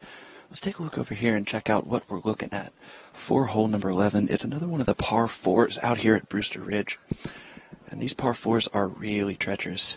As I step down here onto the tee pad, you can see right off of the tee, you've got a really tight gap that you need to hit, and the right-handed players are going to need to turn that disc over, but really keep it on a more or less straight line. Too much fade out to the left, and there's a lot of problems off that fairway. If you can get it to go right and land straight, you will have a good look down at the basket, which is protected and still pretty far downhill. So as we're waiting for these competitors from the 140T, I see Paul Uleberry and his caddy, Bradley Williams, walking out to check to see what it looks like out here. And as you guys can see, it's an absolutely beautiful weekend, or week, still Thursday out here, and it's gorgeous out here at Brewster Ridge. A whole lot of fun. We have to take a second just to thank Smuggler's Notch Resort for all the hospitality. It's amazing. It feels like family. We get to see everybody, have dinner with them, staying on the same property just 5 minutes up the road from these fantastic disc golf courses. So if you're ever out up in this area, this part of the world, come check out Brewster Ridge and Fox Run. It's really amazing. Now we'll stand down for just a moment here. We'll be right back with the 150 tee time, and shortly after the 2 o'clock tee time on hole 11 at Brewster Ridge.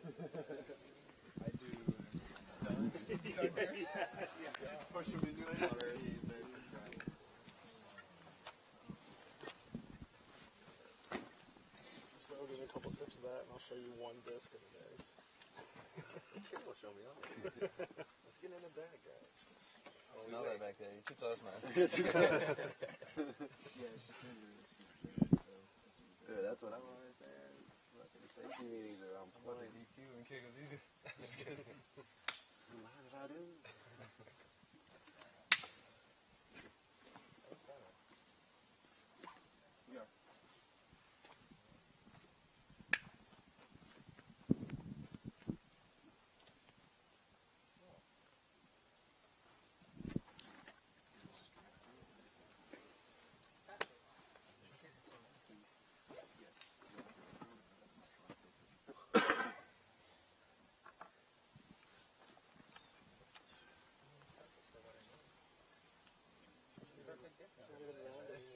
That's what I was thinking. That's the square. Sasquatch? It's pretty close. Might as well. Yeah, I'll raise my hand. What? This is a little bit of time to kill, though. We don't have it. We're still waiting on field goal.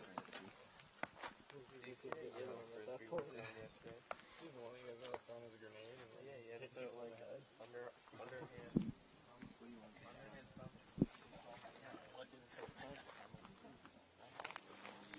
guys voted me into doing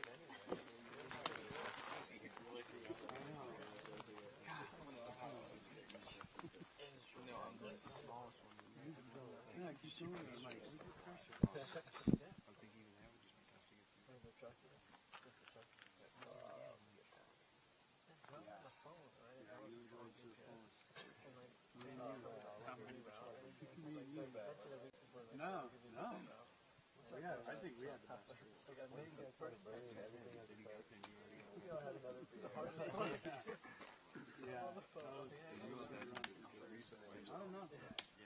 Legacy Discs and Upper Park Designs have collaborated to bring you this new edition Rebel backpack bag. The Rebel has a 25 disc capacity with vertical and horizontal storage. The bag is lightweight and very functional, one of the best on the market.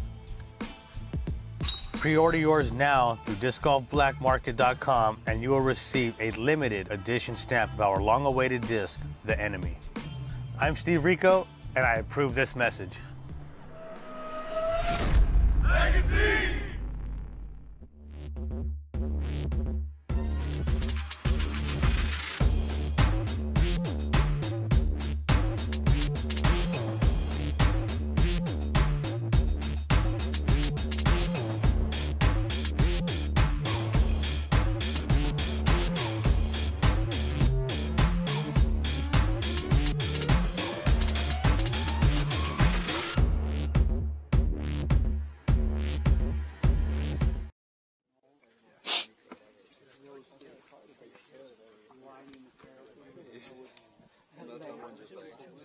Are you ready? Yeah, pretty good. Okay. If I had seen it,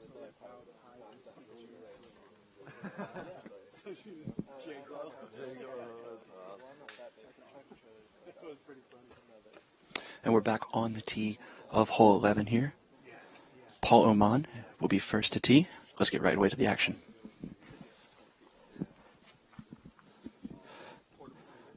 We're back on the tee of hole 11. Paul Oman, who's coming off that 6-in-a-row birdie streak, will have the honor. Ready? Yes.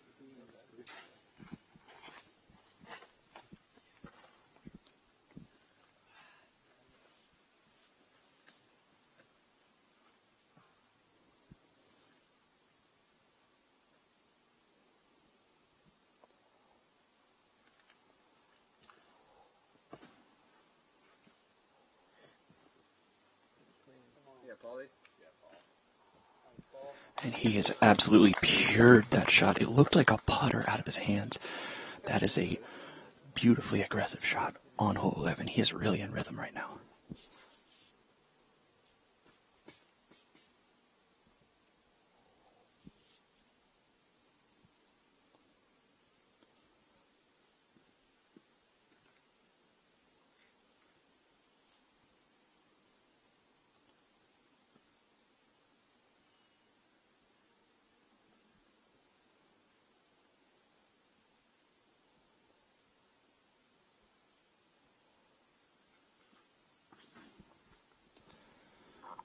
Will Shoestrake looking for a little bit of flip out of the putter.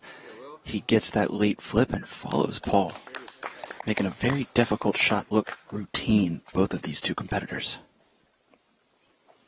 Paul McBeth will be next to throw.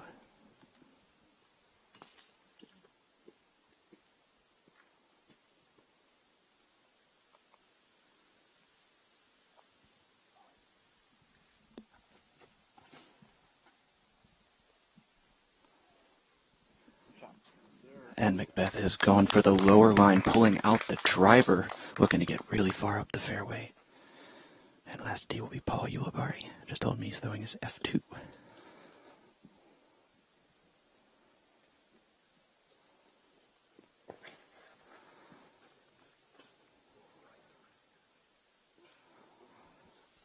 And as the disc was starting to go to the right, just got a little bit of an unlucky kick off to the side.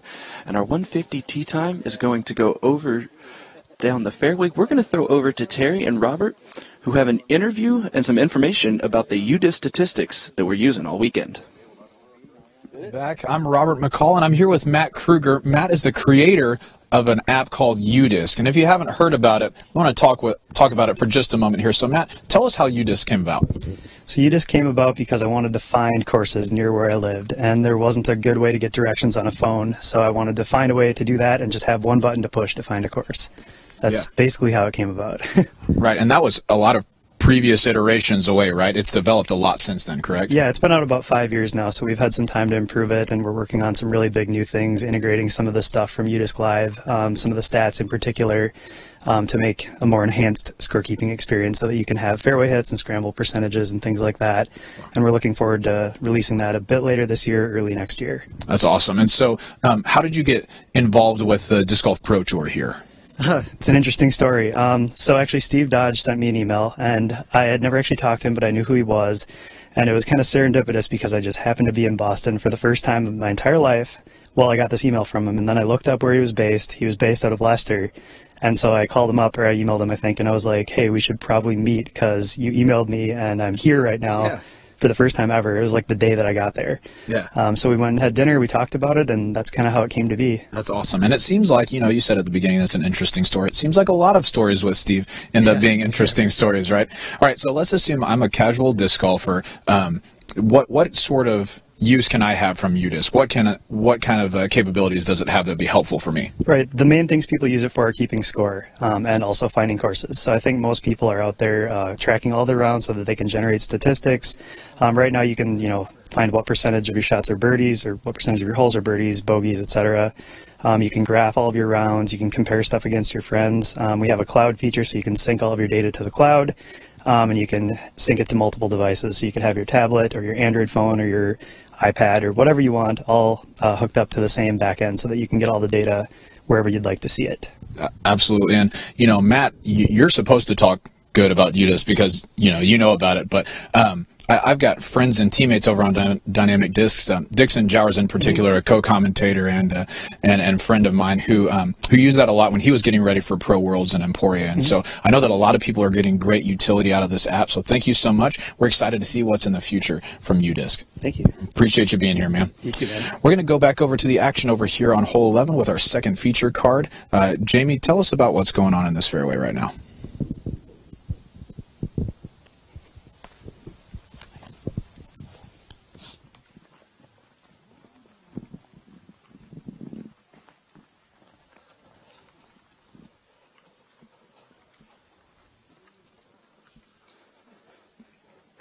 And welcome back on the fairway of hole 11 here at Brewster Ridge. We just watched Paul Uleberg throw an aggressive forehand roller shot out of the rough on the left side. Here's Will Schustrick, who has found the left edge of the sweet spot, setting up for a nice right-hand backhand hyzer shot to the green.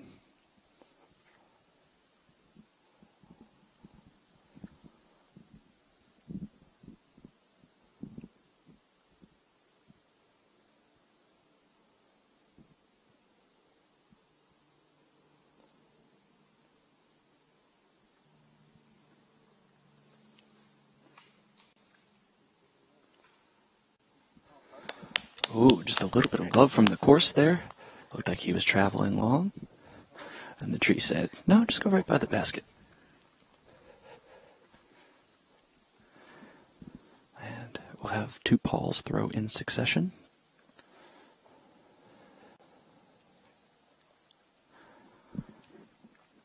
Again, very well executed, technical yet aggressive drives off the tee from all three of these guys. They've put themselves on the left edge of the fairway, allowing them to attack the pin with the hyzer.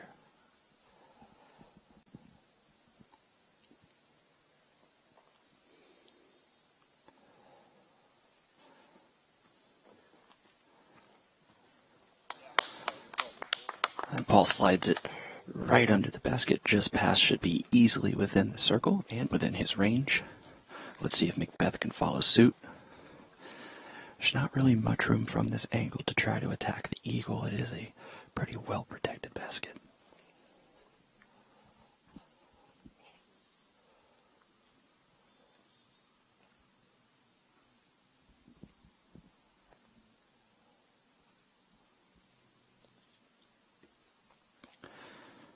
Sizing up what he's going to do, he goes for a patent pending.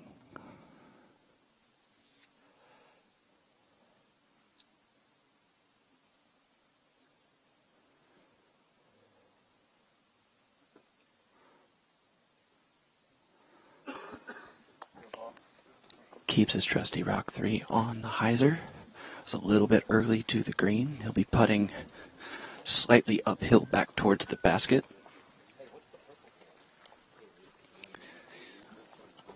The two Innova Pauls playing a very similar line on this hole. And when walking find Paul Ulibarri, who should be next to throw, see how far out left that his forehand roller tailed. He didn't really have a whole lot of options out of that left side of the rough, but it was also at the same time a safe play to go aggressive, if that makes any sense. He has a long look for birdie, almost assured to get up and down from here if he doesn't make this, which would have been more or less the same options he would have if he had tried to play it out safe into the fairway.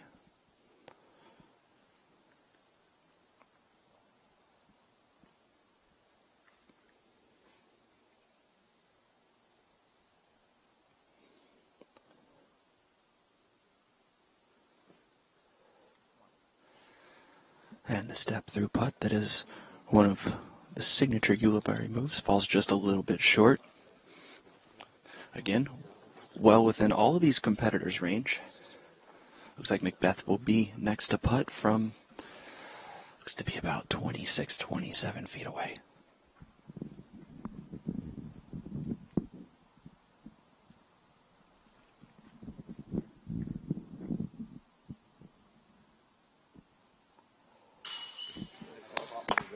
And McBeth again able to save par when he hasn't been able to get close enough for birdie with a really smooth putting stroke.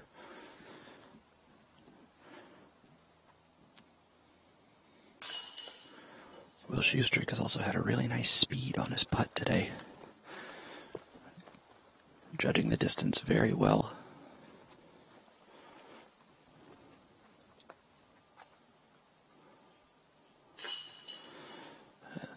And that will be a par for Ulibarri.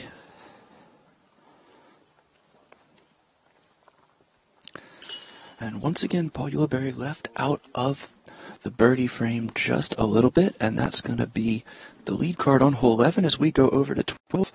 We're going to send it back to Robert McCall and Terry Miller to follow Nate Dawson the rest of the 2 p.m. tee-off. And we're back here with our featured card on hole 11, which is a downhill par 4 that sweeps to the right for the entirety of the length of the hole. As you saw just a moment ago, Nate Dawson, Cale Leiviska both threw great drives. Ricky threw a forehand fell, and that looked like it ended up on the right side, not quite where he wanted to be.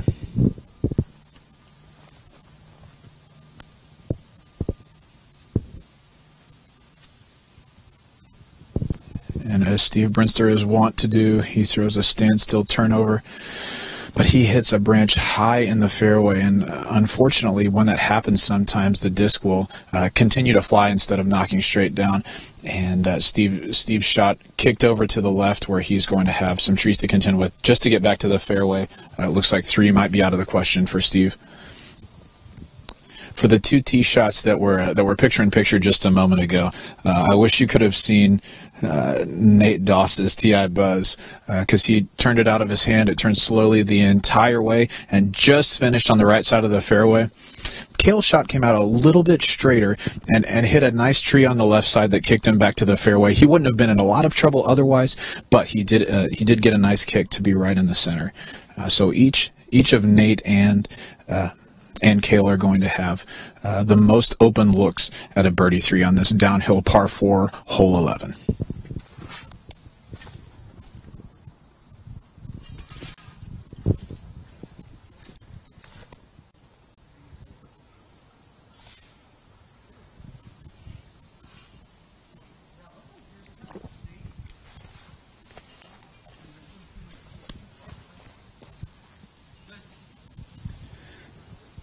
Steve appears to be lining up just a little easy hyzer back into the fairway. Looks like he's got a lane to get back, but he's not. Looks like he won't be very aggressive from this shot.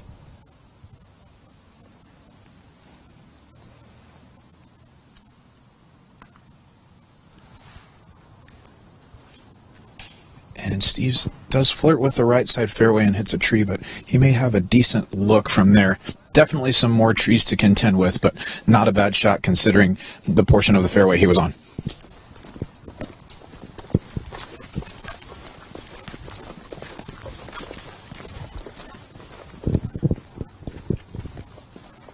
If you are in fact enjoying the broadcast today, this live disc golf brought to you from the Brewster Ridge course here in Vermont. If you are on social media, if you'd go like and share this broadcast either from the Disc Golf Pro Tour Facebook page or from YouTube, wherever you happen to be watching this. You know, Terry usually has a few more social media sites to list, but I'll just keep it at Facebook, YouTube, and maybe a nice Twitter if you've got that capability. We'd love to see disc golf grow, and having more eyes on the sport is definitely one way that could happen. So please like and share this broadcast.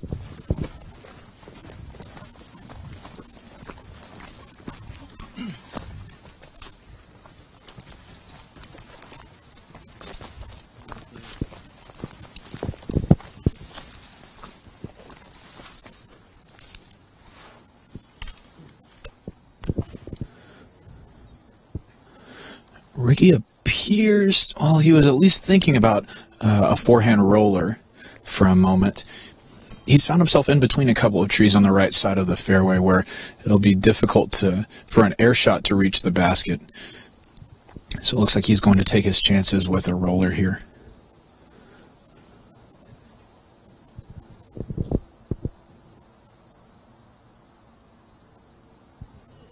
It's come out of his hand pretty far to the left, but is working back to the right. Oh my goodness.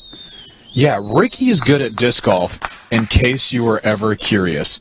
So, Ricky played a forehand roller from the right side of the fairway that trickled down the left side through the first edge of the trees and hit a tree about maybe 25 feet from the basket. That's shot of the day in my opinion so far. Pretty incredible stuff from the 2016 World Champ, Ricky Wysocki.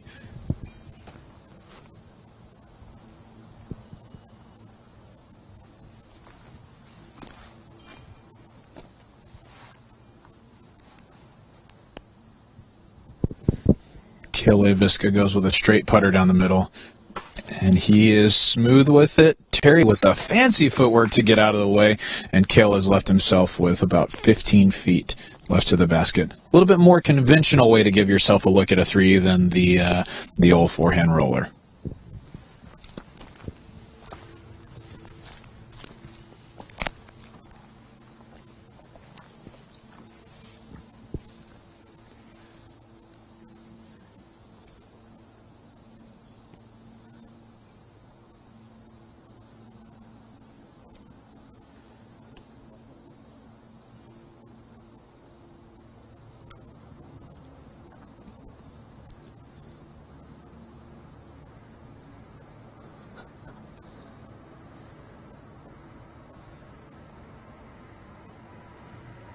Steve Brinster from the right edge of the fairway is throwing a standstill turnover to perfect, about 10 feet away with this Casey Pro AVR. That is a fantastic, what I assume will be a par save from a difficult drive.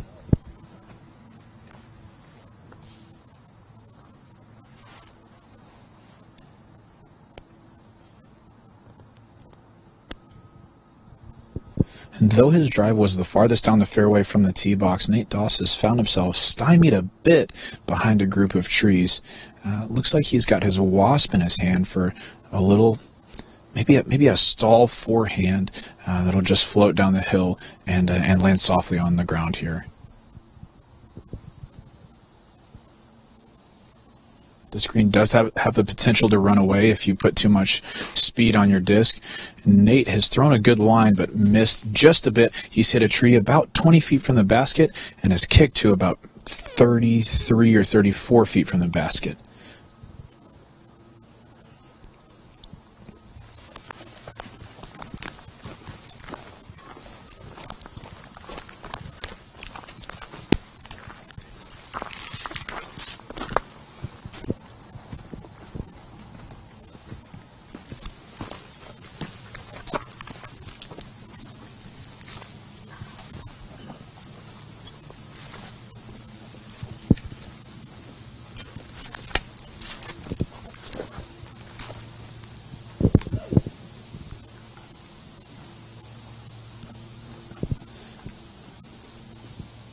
This is going to be Nate Doss just outside circle 1 for his birdie 3.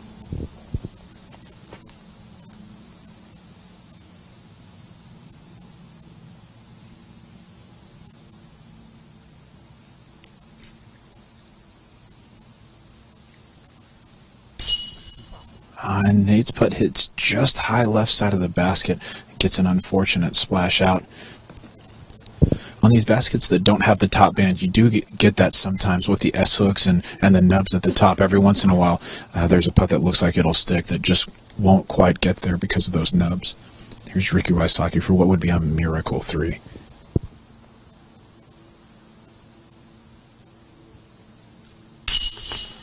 I said it on the previous shot, and I'll say it again. That's your 2016 world champion, Ricky Wysocki, doing what he does best, making putts.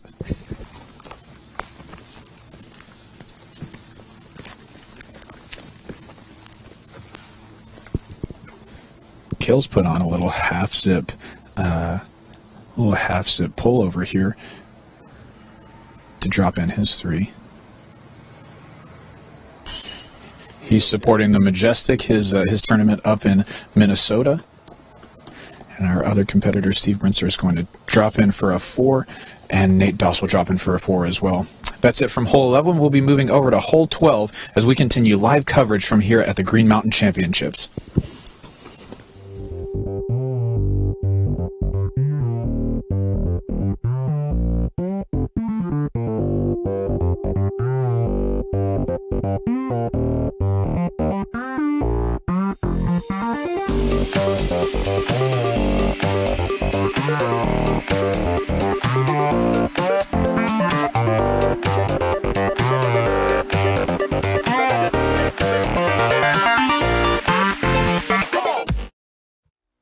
You're watching the Disc Golf Pro Tour, brought to you by Silly Pint. Life is better, silly. And by Legacy Discs. Play with confidence. And by Darn Tough Socks. Guaranteed for life. No strings attached.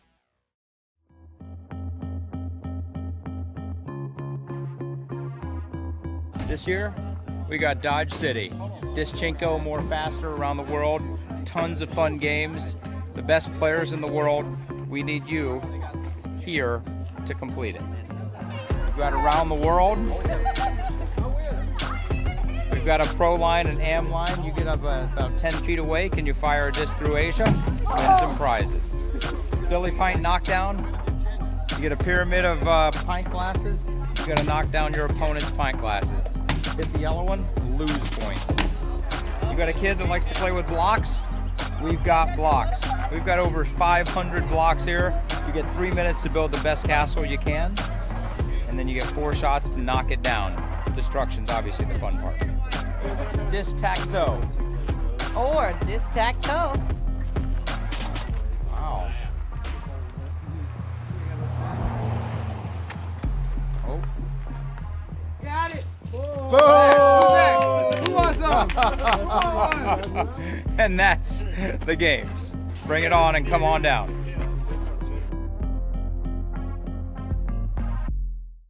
Hole 13. Will Schustrick was able to pick up a birdie. Everybody else parred. And now here's Paul McBeth on the tee.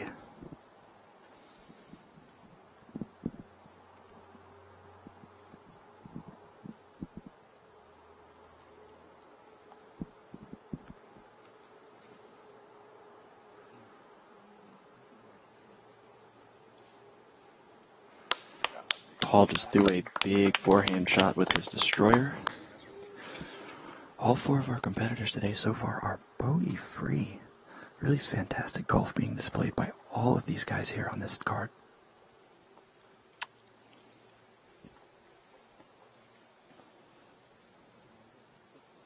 And he needs that to get left. Little unfortunate kick right, but he did split the Y gap. Very tight gap to hit. Unfortunately, accuracy points don't work unless the disc goes into the basket. We're going to walk down the fairway. Should once again thank UDisc. The guys over at UDisc have done a phenomenal job of getting all of us, both the staff and you guys at home, some really fantastic stats to follow along with your favorite players. If you don't know how to access UDisc by now, we'll help you crawl out from that rock you've been living under. It's udisclive.com or the UDisc app. Throw them a download, throw them a few dollars to support the immense amount of work that they have really been putting in this whole season.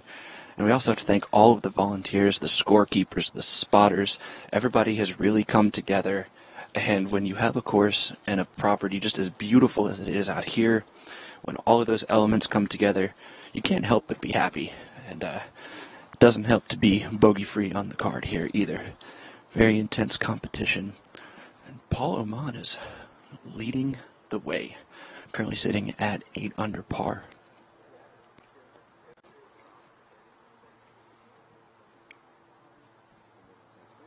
Welcome back to hole 12 out here at the Brewster Ridge course. This is a par 3 360-foot downhill shot.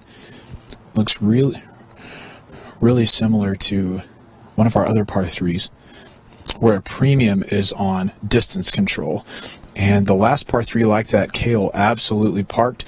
This one he's come up a little bit short as he's thrown his M4 just a bit low. He's going to be at about 48 feet, maybe 50 feet to the basket.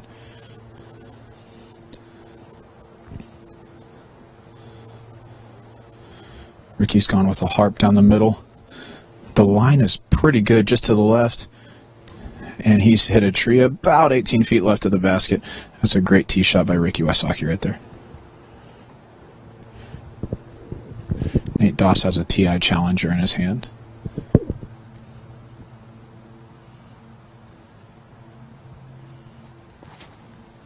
He's turned it out of his hand, surprisingly. It's hit a tree directly over our head and kicked to the left side of the fairway.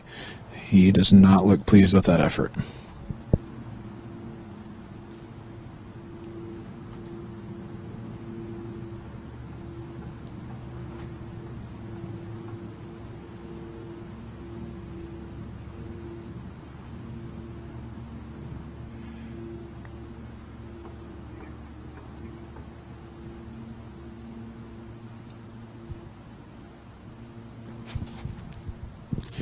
And Steve's rock is on a pure line and nearly hits the pole as it settles inside 5 feet of the basket. A great downhill shot by Steve. Interesting thing about downhill shots like this is 360 feet. Most of these guys, all of our competitors today, can throw a mid-range 360 on flat ground easily, probably upwards of 400 feet. However, a lot of times they'll choose a slower disc on a downhill hole like this just so that they can control the speed of the disc a little bit better. The problem with throwing a disc on the wrong speed on a shot like this is you might have something happen like Cale, where you throw it just a little bit low and you come up short, or if you have yours just a little bit too speedy, there are a few trees behind the basket that might catch you if you go deep, but if you're chain high going by the basket, there's a good chance you're going to be 40 or 50 feet past and in jail. And so these competitors are showing the exact amount of finesse and touch that you have to be an elite player like these guys are.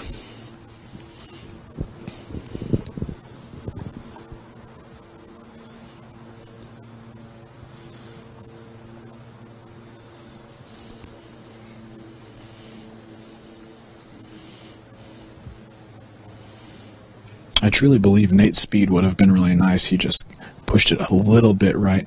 He had the right height and I think the right disc in his hand. Looks like he's going to take that TI Challenger again on a forehand turnover upshot down this hill. Comes out of his hand pretty soft and is hyzering to the right. And goodness, I'm pretty surprised by that effort. I thought Nate would be a little bit closer.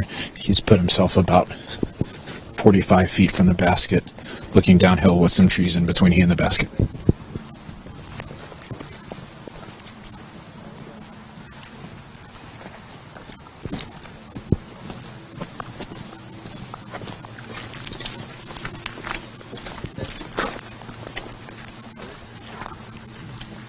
Cale just asked me if this is a dead tree, so I guess he's wondering if he could move this thing around, and I mean, he would have to be Hercules to do it, but I certainly would be impressed if he just picked it up. However, it's still attached, so it is illegal to move.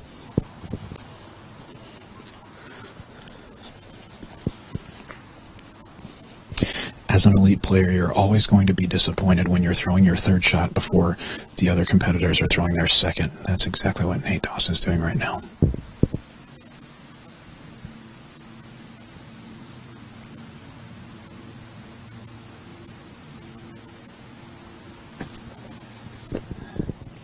Nate's putter catches a low-hanging branch early out of his hand and kicks it to the left. It's going to be one of the only blemishes that Nate has on his scorecard so far today, as he's going to be taking a bogey 4 here.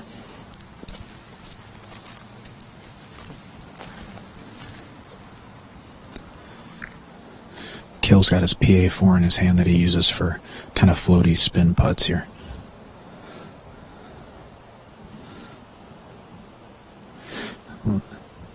And it's left from pretty much from the moment he lets it go. It settles about 12 feet from the basket for his par 3.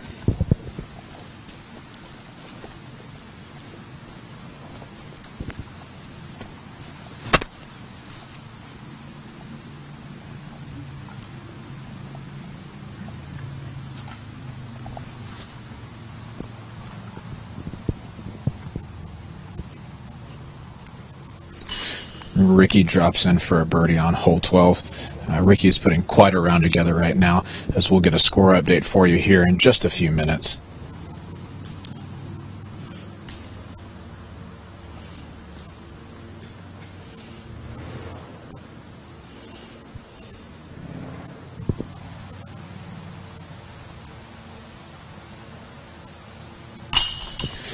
Cale is good for his par 3.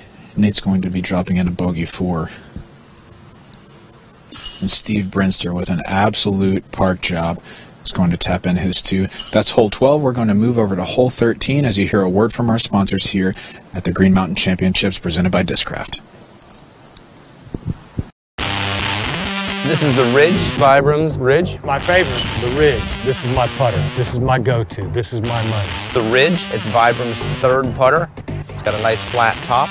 It's a traditional height, strong rounded shoulder. It has a bead in between that of the VP and the Summit. I'd actually call this our best driving putter. It's very stable, where the VP will hook left and the Summit will hook right. This baby just goes straight, holds any line. It's a utility disc. You can use it for driving, you can use it for putting, up shots, sidearms.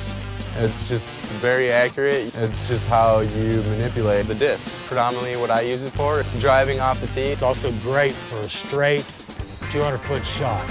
It also has minimal glide, so when you're attacking the pin, you won't go too far past it. You can throw it at high speeds just like the VP, and it will still ride straight, and straight, and straight. With all Vibram, it's not going to wear out.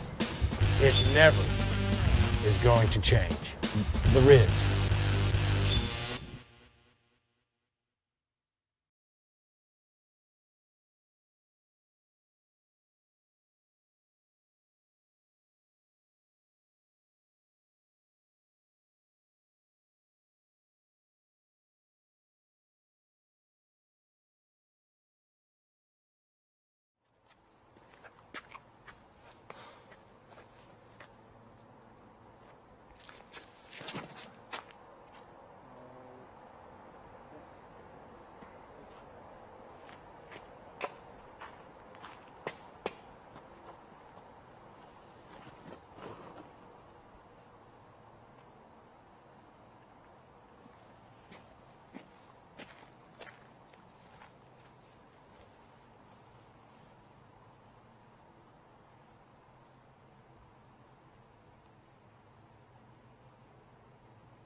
Still going.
And welcome back, guys, to hole 14. We have a shorter uphill par 3. That was Paul Ulibarri you just saw teeing, and now Will Schustrick.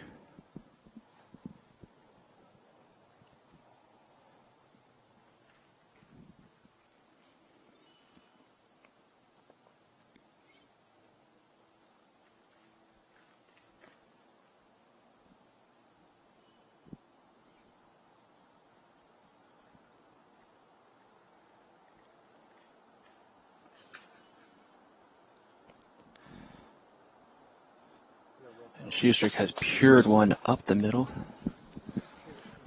Tricky shot that plays longer than you expect due to the uphill.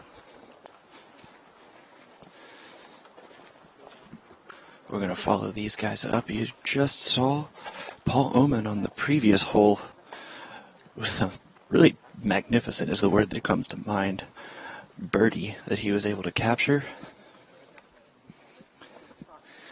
Will Schustrick had a look at a birdie himself, but wasn't able to convert. And we're starting to come down the home stretch. When we looked at the scores earlier today, it was Drew Gibson with a 10 down that was leading in the clubhouse, but it would not surprise me to see these guys hold that score or better coming to the end of this course.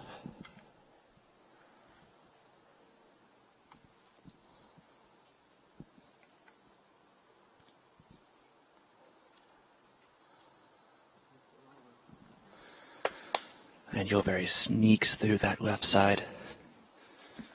Should be up near the basket. Looking to clean up his par.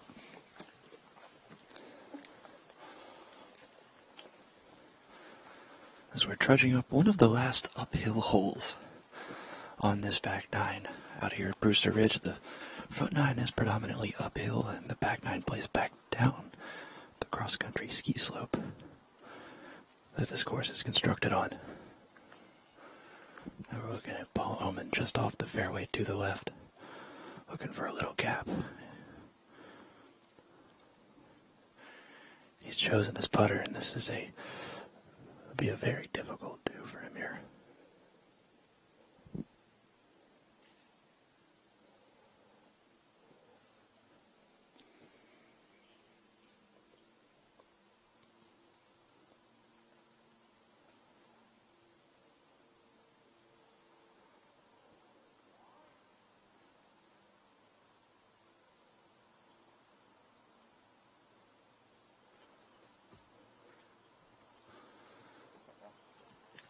And he goes through the small gap, nestling it right up by the pin.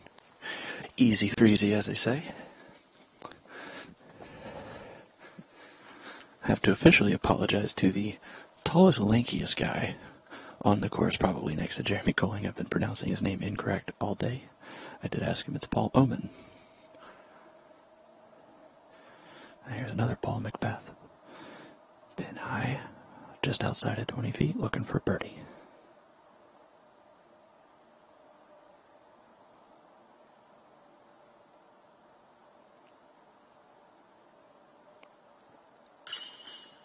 And he has been really solid from that mid-distance, that 20 to 35 foot range. Looking very dialed in. Will Schustrick has been, for the most part, as well today, other than a couple hiccups. Let's see if he can follow suit and grab the deuce.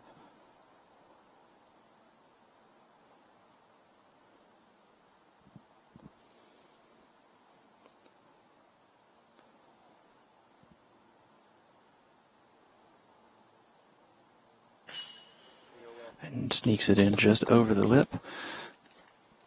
But as the famous Billy Crump once said many times, no pictures on the scorecard.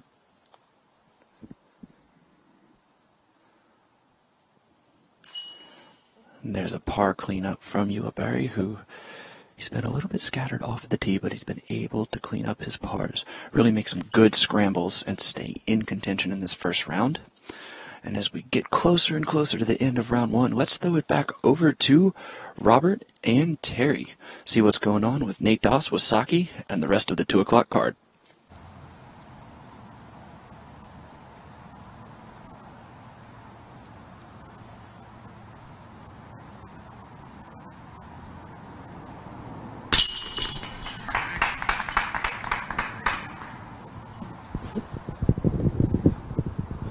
I don't have another Ricky Wysocki impression on cue right now, but Ricky's good at throwing in long putts, you guys. That's his second one from about probably 70 feet this round. He takes a birdie 3 on this hole.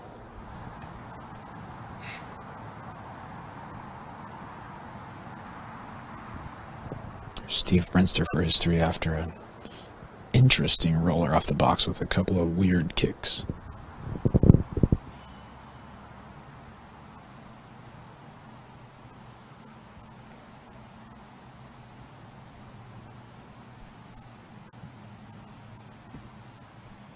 With a little step through, he puts in from about 40 feet. What a great putt by Steve Brinster right there. Here's Cale from just inside of Steve, about 35 feet.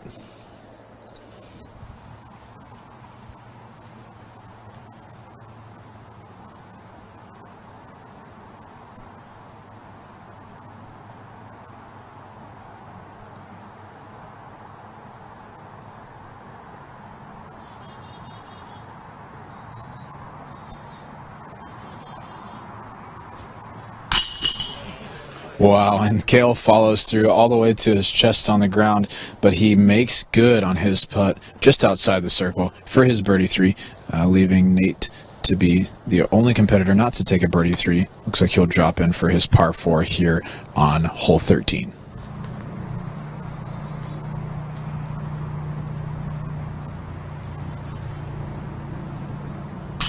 And he does just that. So we'll be going to a word from our sponsors right now as we move over to hole 14 here at the Brewster Ridge course in Vermont.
Pro Tour, I'm just, I think everybody's just really anxious to kind of see how well it's going to turn out. If the Pro Tour can get everybody that's the best player there, I'll be there just the same to try to beat them. Yeah, I'm going to go to the Pro Tours and with the hopes of winning and work as hard as I can, and if I win these tournaments, then I'll be the Pro Tour champion.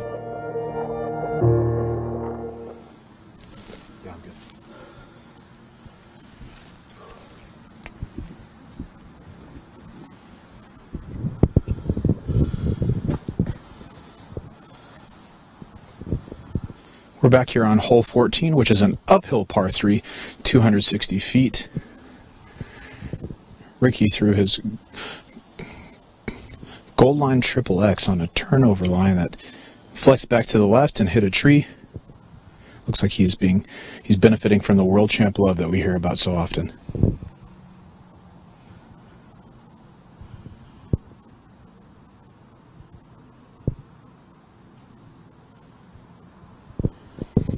Steve Brinster looks as if he's taking his rock on a hyzer.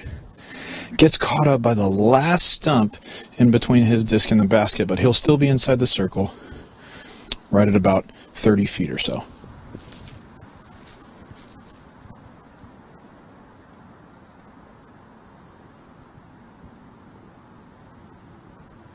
Cale's gone with something very overstable, turned it over, and it skipped over a stump just past the one that Steve's disc ended on. Cale ends up at about 25 feet. I think that was his D1 that he threw on a turnover line, expecting it to flex back to the left.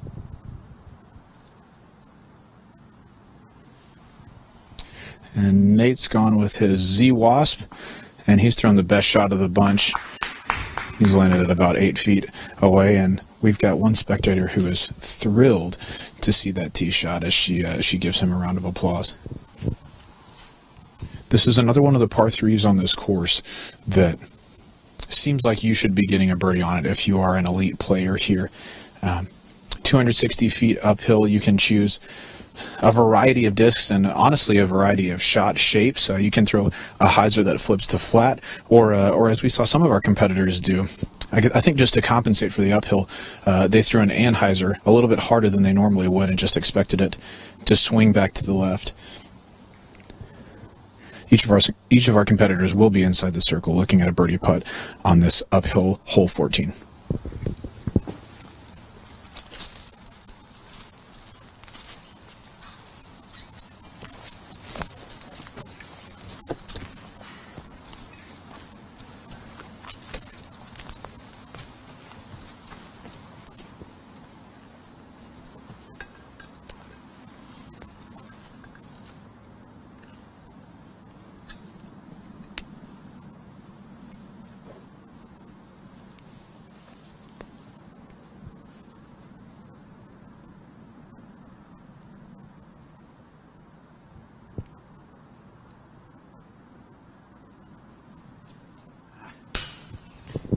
And Steve's putt is low and left and gets half of the disc in the basket but catches the nub and hops back out the left side.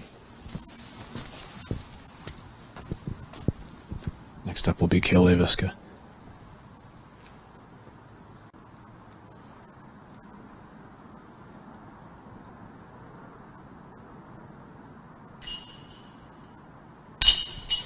And a putt goes in a basket on a nearby hole right before Cale putts, but his putter just sneaks over the rim. He's in for his birdie too. Here's Ricky Wysocki from 15. And his is directly in the center, leaving just Nate Doss to tap in for his 2 and Steve Brenster for his 3. Nate's done just that, and Steve will follow suit. We'll head to a word from our sponsors and join back up with you on hole 15 out here at Brewster Ridge. Sun King Discs, established in 2001. Florida's most respected name in disc sports. Official retail merchandiser of the Disc Golf Pro Tour. Currently on tour supporting Discraft and DGA live inventory, free shipping at $12. All orders $19.99, ships in a box, includes single discs, large selection of both stock and collectibles. Check out the website at www.sunkingdiscs.com.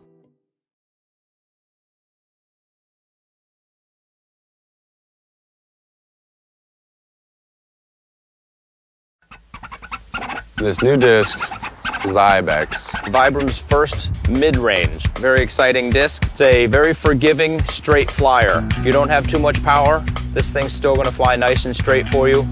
Great mid-range. Rides straight, great in tailwinds. Rides pure, straight, forward. It's got a traditional mid-range width. It's got smooth round edges to cut through the wind. The wing is a little smaller, so it's easier to hold on to it. And you feel like you have more accuracy right away. And it has a little bevel, so it increases the glide, so you don't have to throw it as hard for it to go as far. If you've got a lot of power, you're going to love this disc. You're going to love putting it up 50, 60 feet in the air and having it track off to the right and hold that track. Minimal fade at the end of its flight. A nice flat release, hard throw, it'll track straight at your target. Any upshots, the fairway is a little tighter and you need more accuracy and precision. This disc is definitely the one that you want to go to just because it doesn't go left and right like other discs. So the Ibex is perfect for accuracy and precision. Can't get much better than that. This is a home run disc from Vibram.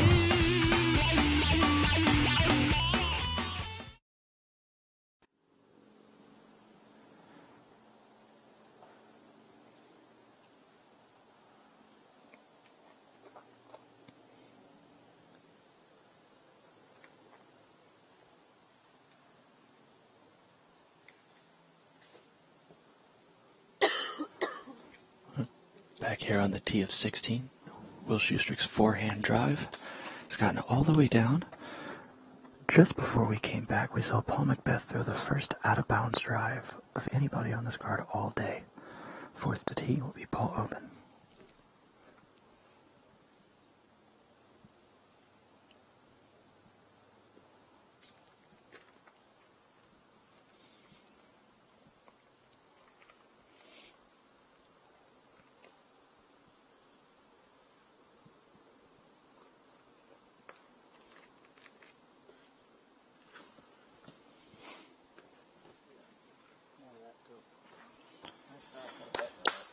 Paul had it turned over, but should be able to stable out towards the end. It is a pretty far downhill hole. See what kind of lie that leaves him with. As you can see as we're walking down this fairway, a very fun shot to throw, let me tell you. I got to come out and play a couple of these holes yesterday with some friends of mine from back west, and just so much fun. You can take a putter on this hole and just launch it. So much fun to watch these discs fly. And lining the left side of this fairway, you'll see this stone wall, which was used back in colonial times to mark the differences in property lines in farmland or forestry or, whatever the owner may have done for trade. The problem with that, there's a white line painted on top of this rock wall, and it is out of bounds anywhere you see it. And so far today, the competitors have been really good about avoiding those penalty strokes. And the first, without a miracle throw in here, the first bogey on this card will be Paul McBeth. But you can never count the highest rated player in the world out of a situation like that. It does look like he has a window straight towards the basket, so the attack line is available.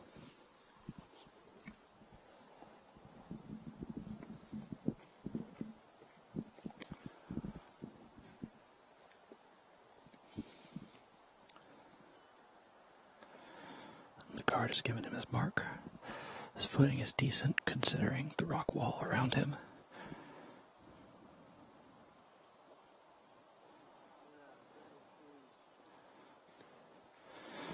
And a kick to the left is going to make a bogey putt very difficult here.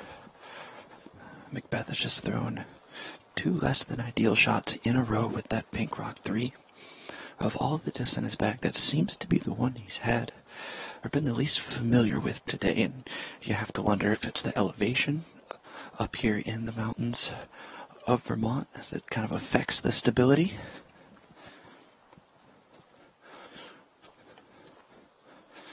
We're following Paul Ulibarri, looking to see where these drives landed, and it seems like it's going to be Will Schustrick, who's out left after a little kick of his own. Me? Okay, thanks. Will communicating with Paul Oman. Looks like it will be Schustrick, then Oman, then McBeth, and then Ulibarri. Here's Will, looking for a hero too, to bring him closer to Oman, who has been mostly untouchable this round.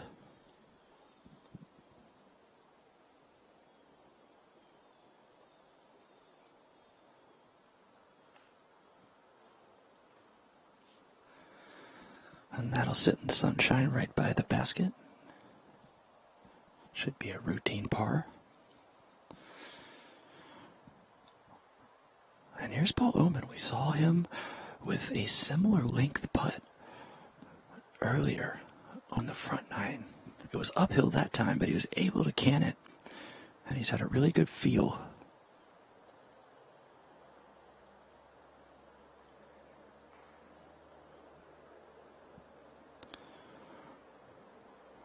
Again, Paul being very methodical, taking his time.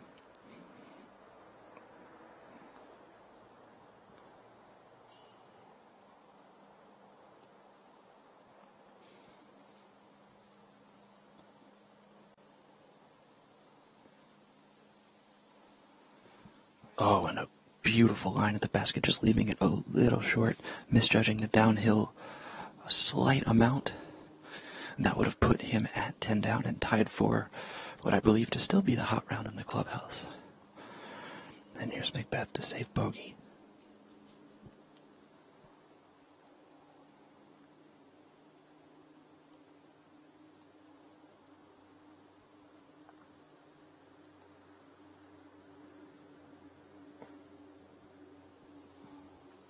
Just hyzered out a little bit, and he is not pleased with himself there.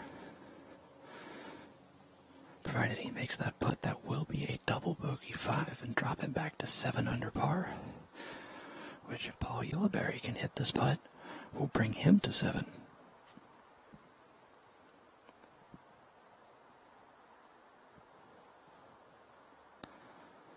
Oh, the step through just misses weak side left.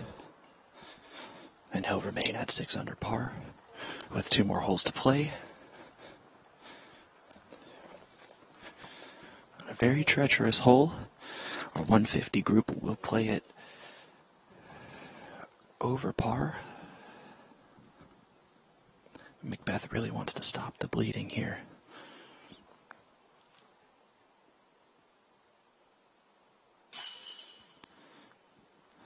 Good putt to save the 5.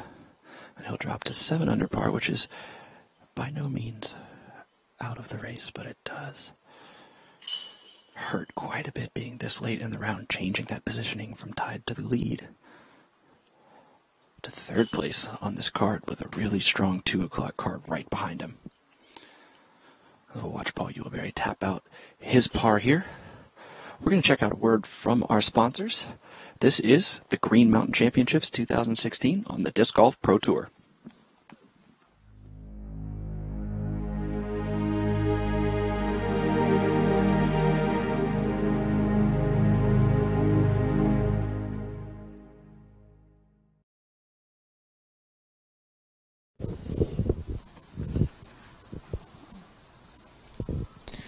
We're back here on hole 16 of the Brewster Ridge course in Smuggler's Notch, Vermont.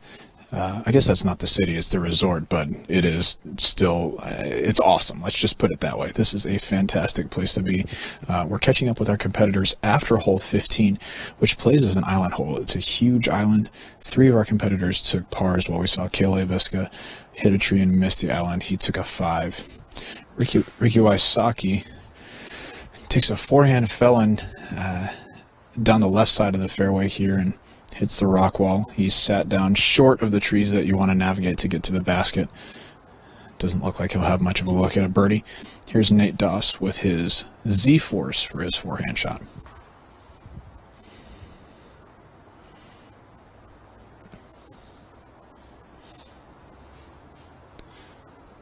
Nate's looks nice out of his hand.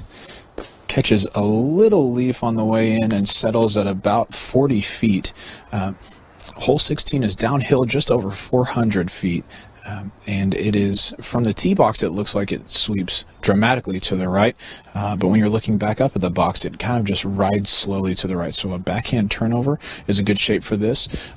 A forehand hyzer isn't bad as long as it's kind of a sweeping hyzer, which is what we saw from Nate Doss right there.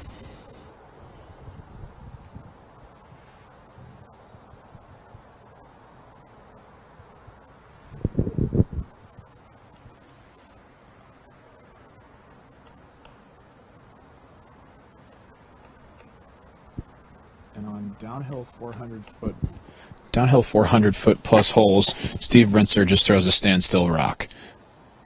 He's got some trees in between he and the basket, but he's covered all of the distance to about 45 feet left of the basket. And last to tee is Cale Leiviska.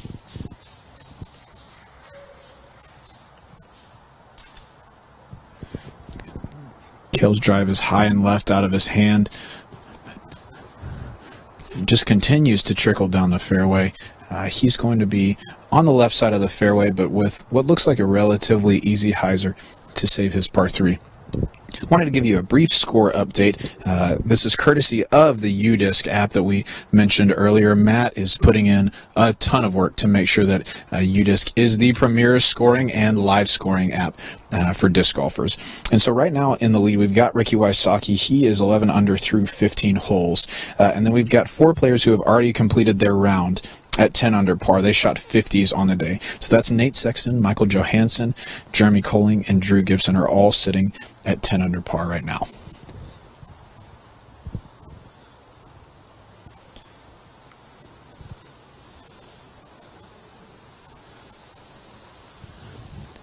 Ricky is standing down as the next card is walking toward their tee shots in the fairway that runs perpendicular to this fairway.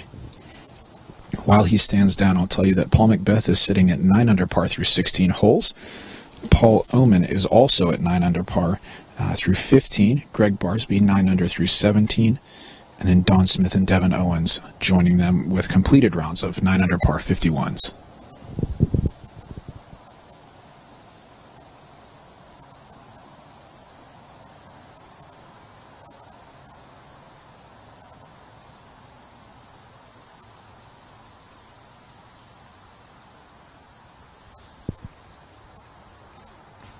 Ricky asking for his harp to hit something as it's cruised a little bit past the basket. Looks like he found himself around circle's edge, maybe just outside the circle, as this green does run away from the players downhill.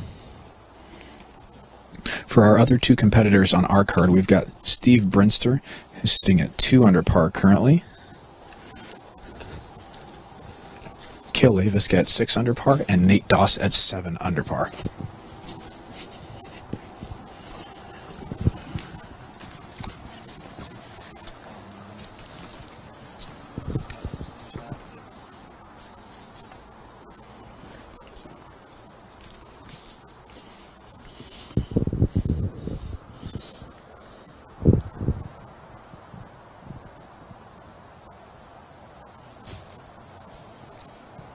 Kale had a couple of options afforded to him, kind of an aggressive straight line or a hyzer, and I heard him say, I'll take the hyzer, it's the safe shot, which he does very well.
back in. You guys are just joining us here on the green of 17. Paul Ulibarri threw an absolutely ridiculous forehand roller to set himself up for that birdie putt, which he canned after getting caught on the only little trap zone off the tee. Paul McBeth also got caught in that same area. He took his, I believe that's his putter stamped destroyer, took that forehand, and both Ulibarri and McBeth, who had 2 less than ideal tee shots, were able to clean up the birdie. And here we're looking at Paul Oman. This is going to be for par. The first mistake I've seen in his game all round. He was the closest to the pin off the drive through a beautiful sit-up hyzer right down the center of the gap. But he fluffed the upshot, and then his birdie attempt where he straddled out from the knee caught tree branches, and he had to go back to the knee to save par. And then you saw there Will Schustrick also cleaning up for birdie.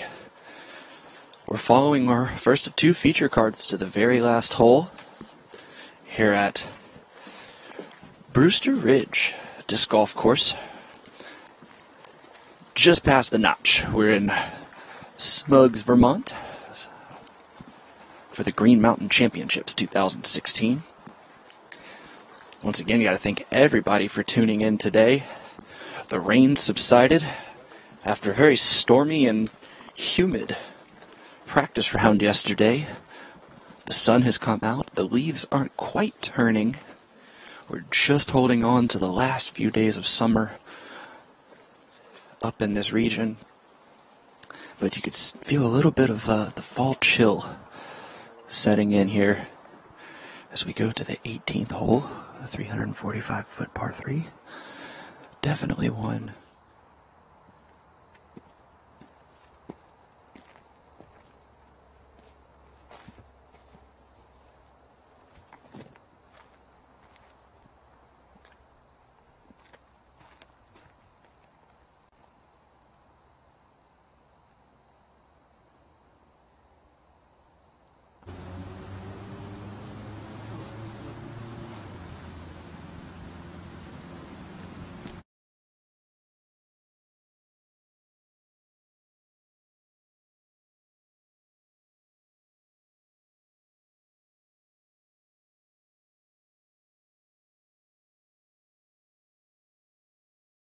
And we've got quite an array of drives here. Ricky just ended up turning his, I believe that was his compass over a bit. He ended up back in the fairway, but quite a bit shorter of the ideal landing zone that he was looking for. Steve Brinster's T-Bird hyzered off to the left a bit early on him and is going to be behind some trees. Cale Aviska looked like he threw an M4 down the middle. They caught a bit of a ditch about 50 feet in front of the other competitors, and then Nate Doss with the A1 position drive up here through his Nate Doss signature Predator, just directly down the path on this 535-foot par 4 hole 17.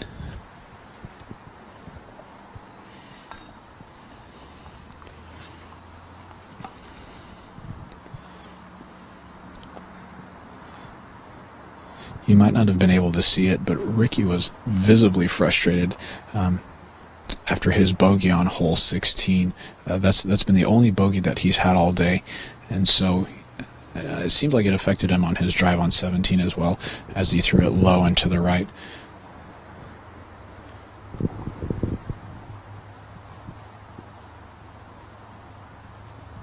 And Steve has no option but to throw a little pitch up AVR hyzer to the middle of the fairway to try and secure his 4. Ricky's got a harp in his hand. He's going to be throwing a turnover forehand.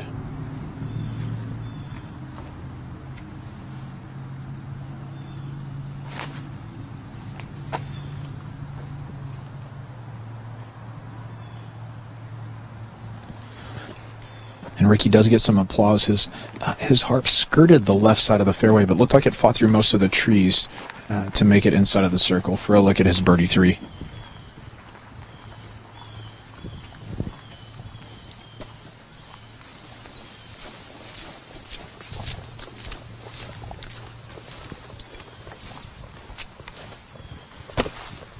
Because of this ditch, the rest of the fairway is about at Cale's knees, so he's got a little bit of a dip to deal with here, but pretty open hyzer.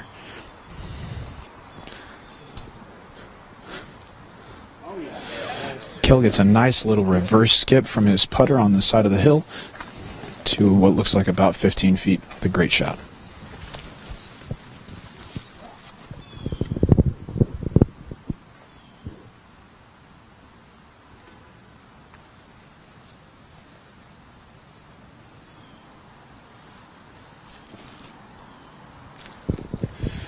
Steve Brinster is asking his KC Pro AVR to get to the right. It doesn't, it just carries straight with a slight bit of left finish. And after walking about 100 feet, maybe 120 past our other competitors, we've arrived at Nate Doss's drive, which is just a picture-perfect slow hyzer down the middle.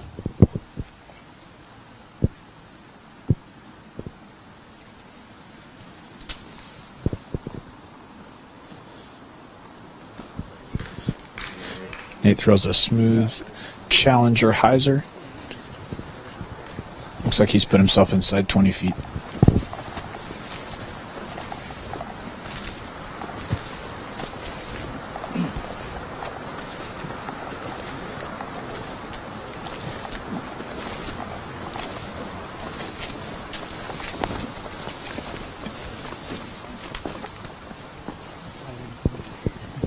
Interesting bit of trivia I learned earlier from a local here is that Nate Doss does hold the course record on this Brewster Ridge layout with a 48. So no surprise to see him playing well. Here's Steve Brinster from 20 feet.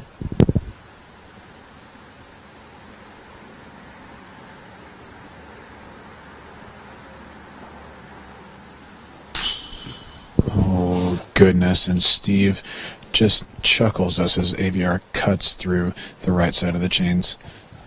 From my vantage point, that looked like a great putt that just didn't quite catch.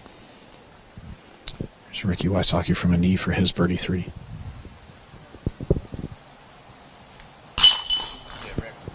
And with authority, Rick puts in for his birdie 3.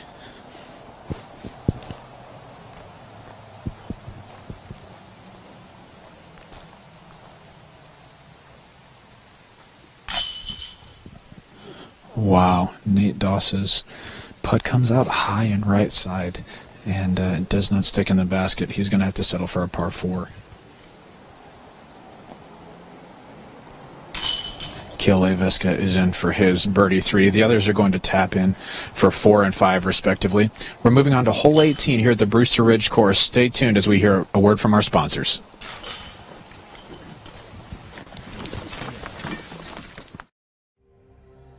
The Mach-X features a unified chain assembly, connecting both layers of chain to a single point. The soft outer chain slows the disc on impact, while the high-tension X-pattern inner chains stop all forward momentum, securing the putt. With 40 unified strands of chain, the Mach-X is the evolution of disc golf.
And we're back here just after the first round of the Green Mountain Championships. I have with me Paul Oman, who is currently tied for the lead in the clubhouse with a bogey-free 10-down round. You looked really smooth out there today, Paul. Tell me about it. You know, I was a little nervous. I saw that my card mates are, I mean, they're all world champions in one way or another. So I kind of started over last night and realized we're just playing golf. You know, we're just out here to have fun. So that's what I came out here and did. It's a great course, very fair.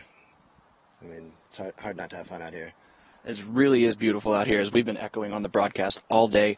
One of the most impressive things about the round you were able to put together today was 6 birdies in a row. No kidding. And including that big about 100-foot throw-in on that front 9 par 4. I don't know who was counting. Yeah, what was going through your head right there?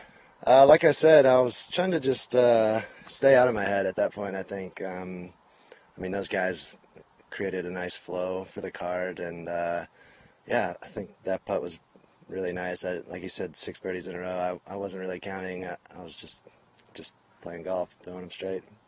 Playing golf at a very high level today. You have Fox Run to tackle tomorrow. What's going to be your game plan, and how is that different than Brewster Ridge? Fox is much more open. I think there's definitely more OB. It's much longer as well. Tomorrow, I think just the same game plan. Just have some fun and enjoy the area that we're in. These guys did a lot of work on the course, and it really shows. And I'm just going to have fun, keep rolling. Stay smooth, enjoy shooting well, and we'll see you tomorrow at Fox. Thank you, Jamie. All right, let's check out and see how Terry and Robert are doing with our 2 o'clock featured card, the 2016 Green Mountain Championships, part of the Disc Golf Pro Tour.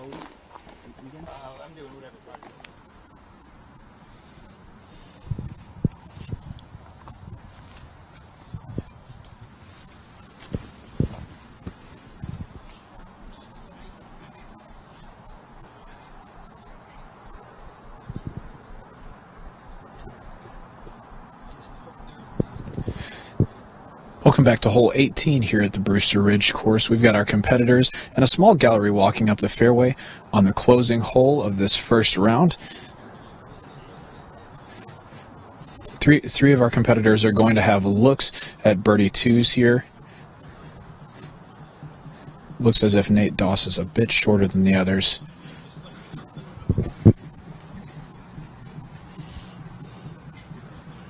We'd again like to congratulate Paul Oman on a great round of 50 today. That's going to put him tied for second. Here's Nate Doss from about Circle 2's edge, about 60 feet, maybe 65.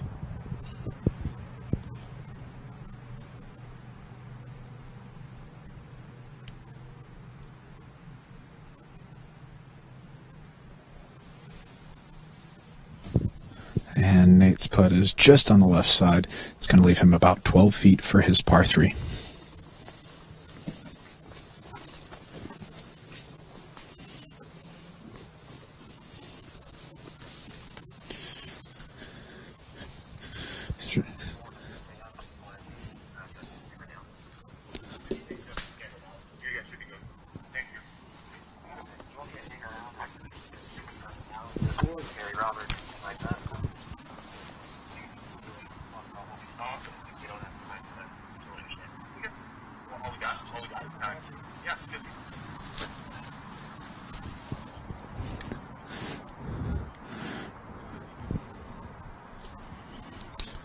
Ricky Wysocki's got some obstacles in his stance for his 34-footer here for birdie 2 on 18.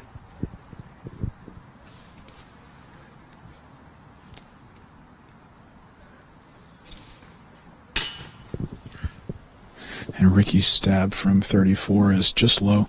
He's going to finish at 11 under par, 49 today. Here's Steve Brinster from 35.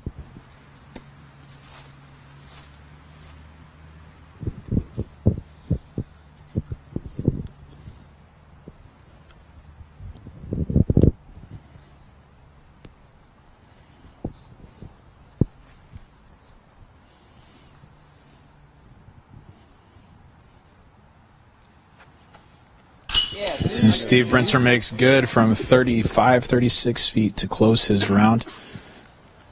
One of those putts that when he let go, he knew about halfway there that thing was going in. He took a step towards it. Here's Nate Doss for his par 3.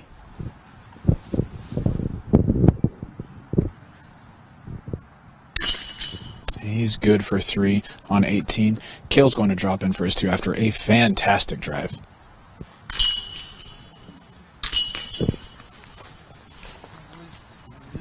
And Ricky is in for a par 3 here on hole 18. And that's going to do it for us here from round 1 at the Green Mountain Championships presented by Discraft. We got to see some fantastic rounds from our competitors today, including one by Ricky Wysocki, who's going to find himself in the lead unofficially right now, shooting a 49 in round 1. So for all of us out here at the Green Mountain Championships, for myself, Robert McCall, for Terry Miller doing the double duty, doing some truffle shuffling to get out of the way of some discs, for Gary O, for Justin, and for Jamie Thomas, Johnny V back in the studio, thanks so much for joining us today. We hope to spend some more time with you tomorrow as you step inside the Smashbox here at the Disc Golf Pro Tour.